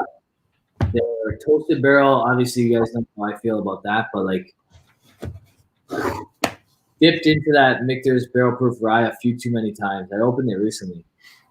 I got to review it soon so I don't have to worry about the levels. Yeah, we know how your levels can get dangerously low pretty quick. This honestly, like, because I don't have a steady flow of new whiskey coming in, I'm noticing my levels are getting a lot lower, a lot quicker. Makes sense. You gotta like dig down deep to your stuff at the back of the shelf and revisit it, maybe. Nah, it's at the back of the shelf for a reason. Yeah. You know what I need to get is that new Long Row Red. I'm dying to get that. I'm dying to get that new Long Row Red. I haven't seen it pop up anywhere yet. Look at that price for that Cornerstone Rye at Richard's grocery store. That's $105? It's like $300 here. Grab me a bottle, man. I will send you the money tomorrow. How are you gonna get it though? You can't go to the States. I don't know. That might be a while too, actually. Like, who knows how long this shit's gonna last? Yeah, I mean, you're probably looking till late summer. I mean, I don't know. Well, they're saying it's possible till July. Right. And whenever they say something's possible, you know they mean it's probably like the end of August. Right. Who knows? Who knows? What do we have for time here? It's almost 12 o'clock. We've been on for a while, man. Like, this is a long stream. 3 hours. We're hitting the 3 hour mark. This is like the Pappy Van Winkle 23-year-old like territory. That was like a 5 hour stream, wasn't it? I think it was 3 hours. It was a 3 hour stream, but we were way more drunk, I think. Yeah. Well, we were powering for whiskey that night. Yeah. That video still to this day gets like an absurd amount of views a day, and it over an hour average time a day. Over an hour. So think about that. Like, for a video to get over an hour average time a day, average, that means that every single person that's watching it is watching it close to an hour mark. That's ridiculous. It's absurd. Like, it makes no sense to me how that video continues to get roughly, like, I don't know, let's say on average 60 views a day and an average of an hour of view time a day, which is like in the YouTube world, an hour of view time is like absurd. It doesn't happen. Well, because like if you look at your analytics, what's your like average view time, like percentage wise per video? So like on a regular release, which my videos tend to be less than 12 minutes. So like on average, my videos are probably 8 minutes. You're gonna retain people for between 4 to 8 minutes of that time, right? So it's like half. About half. You're getting about half right. of the view time. So it makes sense as far, but like none of the other lives achieve that kind of stuff. Like, lives are the exception. Yeah. I'd be very curious to know what some of the like bigger YouTubers are getting in their lives. Like, I'd be very curious, but like an hour is a long time for my channel for sure. Like, let me just go to the Mash and Drum is saying he grabbed a Michter's barrel proof rye, came in at 115 proof, highest he's seen. Definitely his favorite as well. Honestly, their stuff is awesome. So 115 proof. I didn't realize there were so many different variations. How many different variations of Michter's barrel proof are there? And then Claire the Third is saying that the Michter's toasted barrel is better. Yeah, that's like so hard to get. I have a bottle as a backup, and I do plan on opening it because it's just really, really good whiskey. Have you tried the Michter's toasted barrel? Yeah. If you've had you had an open bottle of it, did you not? Yeah. I think you did try it at my house, actually. Yeah. Claire the Third said he has 3 cases of it.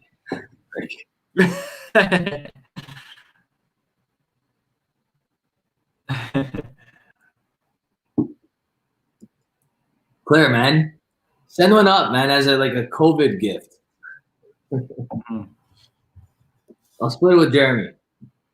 This thing's actually drinking like really well tonight. It's funny how that happens, eh? Like, now I gotta go back on everything bad I said about Electric Barrel Proof. It's funny because like you're like, yeah, this is trash, and then you pour it. You know how many times that happens to me during a review? I've also had 1, 2, 3, 4, 5, 6. I've also had like 7 pours, so that'll do it. It's a little. My palate is tuned up. We spoke to this exact type of situation before. Like, don't fall in love with your 7th dram, man. But I will say that this whiskey right here, phenomenal, man. Brown sugar, cooked. Have you ever been to a Japanese restaurant where they did like the deep fried banana? Or deep fried ice cream, like any of that kind of stuff? I've had that, yeah. Like, that's what this is. Deep fried ice cream, deep fried banana. There's like a maltiness to it that's like absurdly good. There's a touch of peat like somewhere in there, like you can tell it's there, but it's not really there. It's so good, man. Like this whiskey, guys, go to Kensington Wine Market right now. Buy the rest of this stuff because you will regret it if you do not get this bottle. You will regret it. I kind of want to buy one of those. You have to, man. You have to buy it. Like it's. I'm gonna message Kevin because he was gonna do an order. I'll tell him to throw one in for me. Yeah, it's good. It's really, really good stuff. Claire's saying you're on the borders shipping blacklist. That's true, actually. That's send it to Jeremy. Don't send that to me. You can send it to my U.S. address. I'll get it when the borders are open.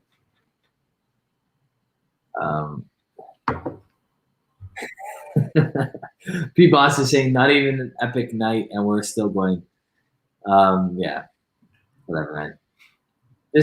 The shit that we're going through, we deserve it. Everybody deserves it. You guys deserve it.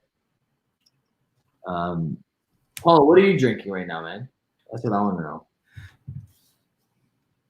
Yeah, Richard, we should definitely see if we can grab you a bottle of this stuff, man. You'll love it. Richard, if you want one, I'll try to get one for you. Yeah, I'm in on that. I'll help you. What's the price tag on those things? Well, I think it's on sale right now for like $150. Yeah, that's nothing. 150 Canadian dollars is nothing. You know that our dollar is so bad right now compared to the US?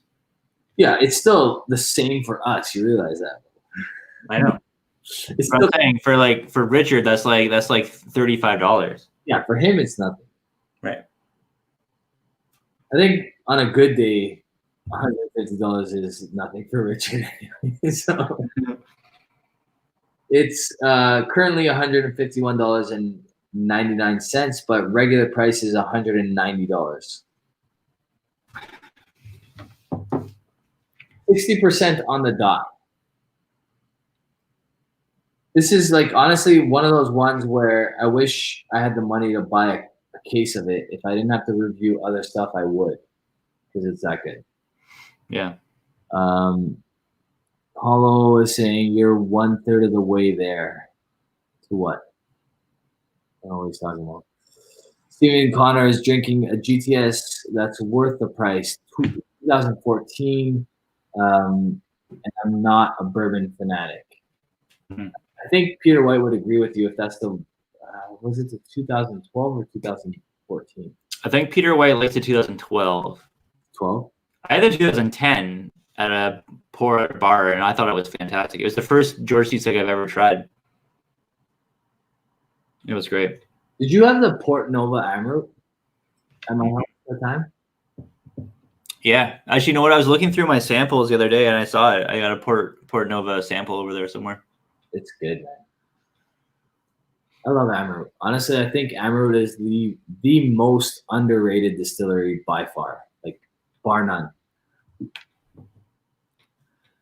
Yeah, I mean, I think their fusion is a great whiskey for the price. You know, it's a very good value whiskey. I love the fusion. I think the fusion is like, everybody I've ever told to buy the fusion messages me back like, why the hell didn't I know about this whiskey 10 years ago? Like they're like freaking out, like it's gonna go somewhere. I'm like, don't worry, man. They produce it every year. It's gonna be on the shelf forever. Like, don't worry. But like everybody has like a panic attack when they try that whiskey because they're like blown away about how good it is for the price. Did you ever have the Amaru single cask strength?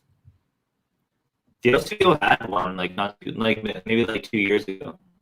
Which one? I don't know, but I was at a bar, and they had it. I'm like, what's that Amaru up there? They're like, oh, it's a single cask. Because technically, this is a single cask strength, right? Yeah, no, but it was literally just called like single cask. Like there was no like specific name for it. I've never tried it, but I'm sure it's great. It was good. I want to get the peated cask strength. Like that's like a very reasonable price, and I keep on like avoiding it. And I wish I would have bought it a long time ago. Yeah, I'm gonna go get George Cizek and put it up against this and see how it is. Yeah.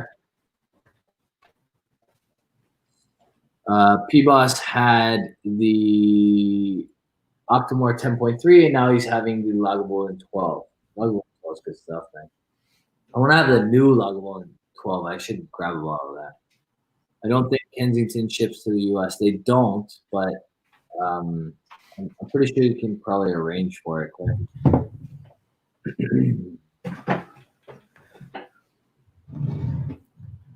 I don't see why Kensington wouldn't be able to ship to the U.S. Like, there's certain states that like would allow that. If the state allows it, why wouldn't they be? Question. Is that 12 or the 13? This is the 12. I think it's the 12. 66.15. That's 12. I'm pretty sure. That's not a fair comparison right there, because apparently the 12 is like one of the best bourbons. Like, yeah, I know it's not a fair comparison, but I wanted to just try it out because I feel like JG is saying Ozark time, epic stream, guys. Cheers, buddy. Thanks for tuning in. Have you been watching Ozark? No, is it worthwhile? You know what? I wish I was in your position because I think you would like it. Like, there's 3 seasons now. It's an easy binge. Like, I think you'd really like it, to be honest with you. Yeah. All right. Well, yeah, I'll check it out. I mean, I got nothing but time. So. Did you tune into Roy's live at all today? I did not. No. At one point, I honestly don't even know the guest that he had on. I tuned in to give it a thumbs up and like say a quick hello. But he had close to 300 people in his live. Yeah. Like him, the Bourbon Junkies, and Jason the Mass and Drum are like, they are like the cult of whiskey YouTube right now. Like, like people just love their like. Dude, you're forgetting an even bigger channel. Well, of course, the Whiskey Tribe. Of course. No, I'm not even talking about Whiskey Tribe. What am I forgetting? I'm talking about who does even bigger numbers live than those 3 channels. That I don't even know. You got to tell me. I'll give you hints. They're a bourbon channel. Not the Junkies. No. It's a bourbon channel? Yeah, they do. They do probably like the biggest live numbers. Yeah. Whiskey Night, Bourbon Nights. Bourbon Night. I think they do like bigger live numbers than anyone. I don't know, man. Honestly, I'm pretty sure like the Bourbon Junkies, Jason. I think Jason's had like 4. Okay, he's saying that Bourbon Night have had 400 in their lives. So, Jason, what's your max then, man? Because you're like absolutely destroying it right now. I know Jason's up there, yeah, and I know like Roy's obviously up there for a Scotch channel. Like Roy is obviously king, but oh yeah, for Scotch, like there's nobody higher, I don't think, in lives than Roy. No, but for bourbon, I'm pretty sure it's Bourbon Night does the biggest lives. I think Junkies do pretty good numbers. I know Jason's been up there as well. Jason's been crazy. I mean, Scott and Bart do like really great numbers on an average night, whatever, you know what I mean? And they don't really announce many of their lives, so they do great numbers for like a just drop in kind of thing. The guys that are scheduled seem to do a bit better on average. The guys that are a little bit less organized, like myself, don't do the greatest. So Jason's saying that he gets around 220, but lives have been down lately. Yeah, I've noticed that actually. I'm surprised that you were saying that YouTube views have been up, because I've noticed mine down. Like views in general have been down lately. Yeah, I've noticed like a little bit of an uptick for just views for me. Yeah, like you also have 20,000 subscribers, so I think that has something to do with it. Well, I'm just talking like as of like previous periods. I think this period, since people are home, they're watching a bit more. It's possible. Amaru has a rum. Did you know that? Really? They have a $30 rum. It's Amaru Old Port deluxe rum. I'm very curious to try that. I think it would be awesome. Cavalan has a couple other things too. They have a gin or something. They have like a cream whiskey, Yeah, I think you're right. They do have a creamer or whiskey. Yeah, like a Bailey's style cream whiskey. Yeah. So, dude, we've been going for 3 hours and 15 minutes.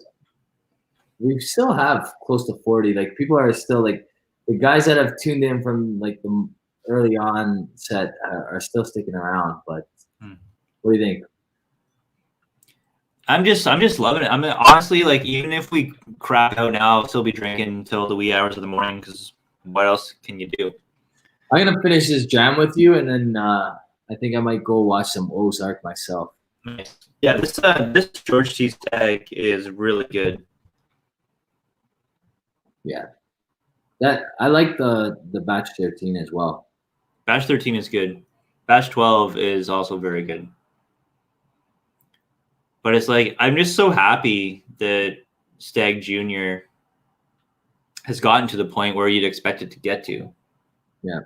Because it was so like it just drank way too hot in those early batches. Like, remember that batch 4? Remember like I gave you batch 4 and then I came back and give you batch 9 and how much of an improvement that was? Yeah. Sure, it is getting better. I wonder if it's getting older.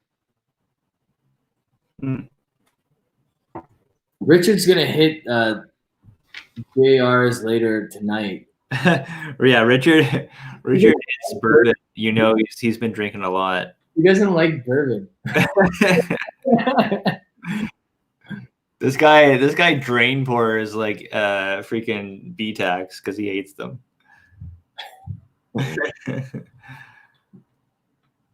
Paulo's saying that Brooke Laddie has the only Isla gin at the LCBO. I think gin is a staple in almost all the Scotch distilleries if you go to the distillery, but you'll never be able to get them here. Because gin, I think, is like very popular in the UK, if I'm not mistaken. I got a mezcal review coming out soon. I almost bought. You ever hear of the tequila 1800? Yeah. So there's one that's aged for a year in sherry barrel, or no, French oak and bourbon barrels, I think. And it's pretty dark in color. I don't know if that's natural. Probably not. But I'm very curious. I would like to try it because knowing what I know about Azul, I think it'd be cool to try. Kevin saying, thanks, guys. Tonight was fun with a big super chat. Thank you very much. Really appreciate it. Guys, honestly, the super chats are not necessary. I know that a lot of people are coming into some tough times, and like the COVID situation is tough for everybody. I really more than ever appreciate these super chats, but not necessary. And I really thank you, Kevin. Thank you very much, man. Thank you to all the guys that super chatted today. Really, really appreciate it. This is our pleasure. So totally not necessary for you guys to do that. We enjoy this. We enjoy talking with you guys. We enjoy drinking whiskey together. So, I'm very grateful, but not necessary for sure. We need some more advice on tequila purchases, mezcal purchases. Mm-hmm. Because honestly, this mezcal that I got, I tried it at a tasting. It's something that's going to hit the LCBO soon. It's been in different parts of Canada already, but it's delicious, man. It's really good, and it's 55 Canadian dollars, so it's priced well, and it's delicious, man. I really like it. So I want to get into more agave spirits, especially for hot summertime, poolside drams. You can't really pull out an Octomore. Yep. Sip it on a patio or whatever, Yeah, for sure. Claire is saying that he got a Corazon tequila aged in GTS. Does that mean that it's aged in a GTS barrel, like George T. Stagg barrel? GTS brace, old rip, etc. Okay, yeah. So that's what I'm talking about. That's what we need to get. We need to get that shit. That sounds incredible, and it's called Heart. Like how good? That's got to be amazing. Yeah. Richard, not a fan of tequila. Richard, send me all of your tequila. Yeah, please. I'll take all of your tequila. Catherine Bono is saying, have you tried the tequila aged in Lagavulin cask? That sounds cool. Mezcal is pretty smoky. I've recently delved, like we went to before all this stupidity happened, we went to a nice Mexican restaurant and I had that night some mezcal and it was really good. I liked it. Yeah. Claire is saying aged in a BTAC, in all the BTAC barrels. Wow. Where's that? I want that bottle. Where do we get that? Corazon. I'm looking it up right now. Corazon. So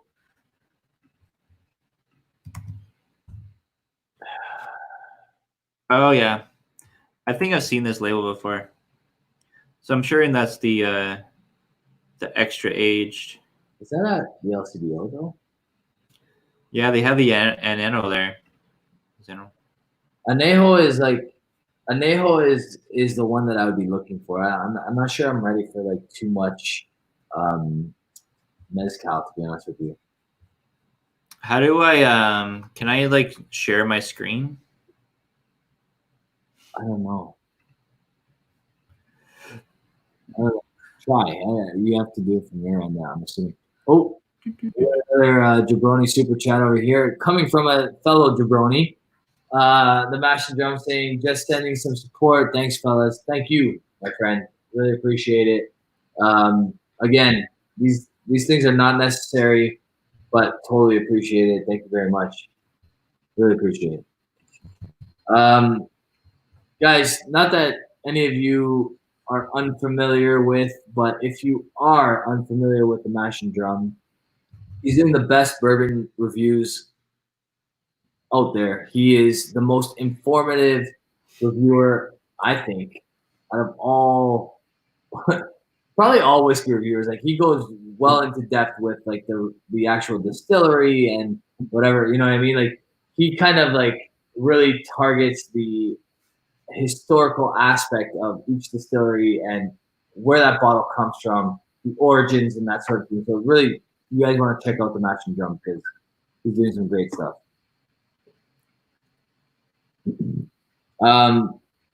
Corazon Anejo Tequila, $56.95. You got that there. That's at the LCBO right now. Is that the one, Claire? Is that the one that you're talking about? The Corazon Anejo? Because it's available to buy online as well, so I might just grab one. It's the only one the LCBO currently has, I think. So I used to work landscaping when I was in university, and I worked with a few Mexican guys, and they spoke only Spanish. And I would so that summer I learned how to speak Spanish because they would speak to me in Spanish, and then I would try to speak back in Italian. And it was the most messed up relationship, but it worked. And the only the landscaping company was fairly big, and they could only ever put me with those two guys because I was the only one that understood what the hell they were saying. It was awesome. It was a good time. So that there are some very different words but corazon means heart in Spanish. Cuore means heart in Italian. So there are very similar words as well. Yes. Joseph wrote down a whole bunch of different tequilas and mezcals to try. I'm gonna copy and paste that. Yeah. Yeah, get that, and then we will start delving. But I think we should buy this bottle here. What do you think? The Corazon tequila? Well, for $55, I mean, you can take a risk on it, right? I've heard great things. I've heard that the 1800, the Reposato Anejo, the 100% agave one, is really good for the price, and it's like $45. Yeah. So it's worth like checking out, I think. Right. I almost bought it today, but instead I bought that Bear Barley. Yeah. Steven's out. Take it easy, man. Cheers. Cheers, buddy. I'm on my last sip here too.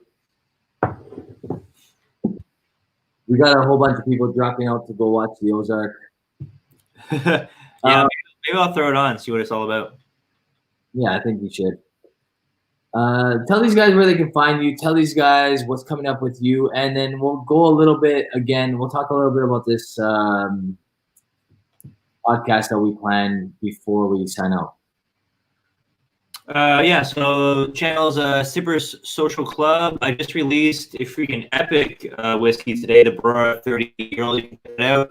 My next review will be one of my favorite all-time heavily peated Isla whiskeys. It's the Bunnahabhain Moyne Bordeaux red wine cask. I absolutely fell in love with this whiskey. So yeah, that's coming out next.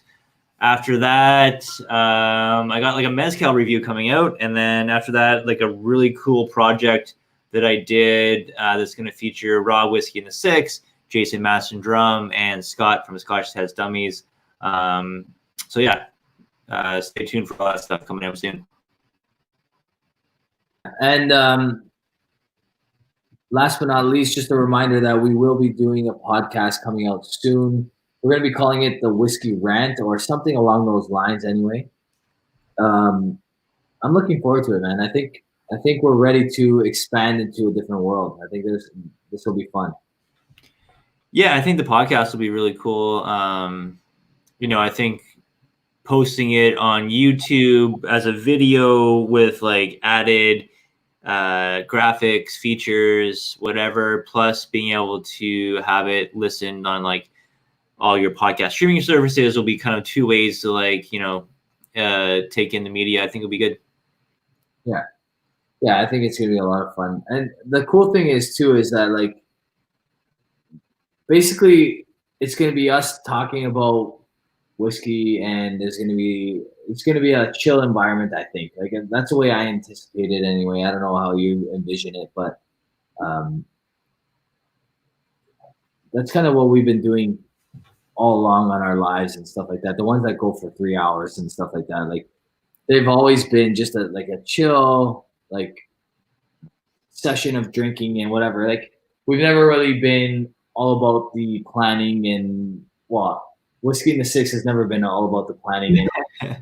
Yeah, no, I think this will be a more structured topics, segment on each thing. We'll do a little segment on what we've seen on the secondary market, interesting finds, bringing that to you guys with a price tag, asking, talking about value on secondary market prices, even talking about Whiskey Tube in general, where it's going, our thoughts on other channels, commenting on stuff like that.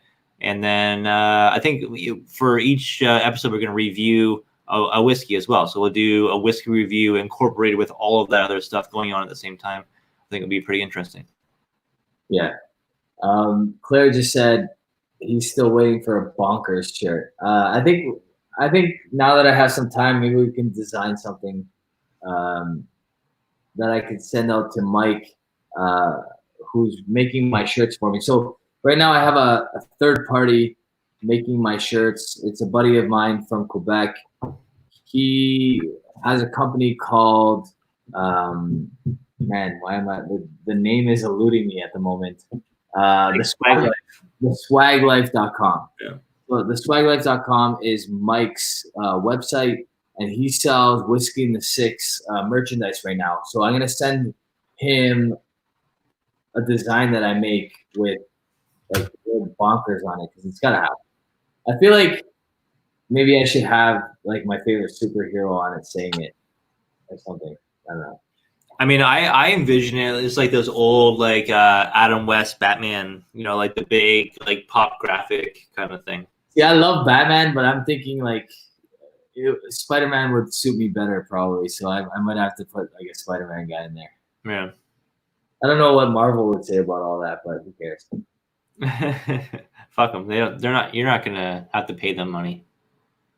Kev's saying to you and myself, thanks guys. I gotta go to bed.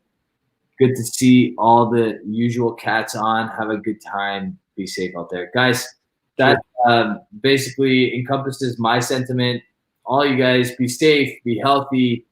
We plan to do this at least. I want to do this every Thursday. You cool with that? Let's do this at least the next few Thursdays while we have the time. For sure. If not, when everything gets good again, Jeremy will be by my side in my home doing this on Thursday nights. Hopefully we can get a live time for Jeremy's channel because I think he needs one. Well, I mean, either way, we do it here, we do it there. It's the same show, I think, right? Yeah. Yeah.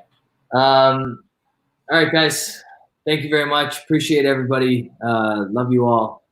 Enjoy yourself. Be safe. Drink good whiskey. And God bless. Cheers, guys. Cheers.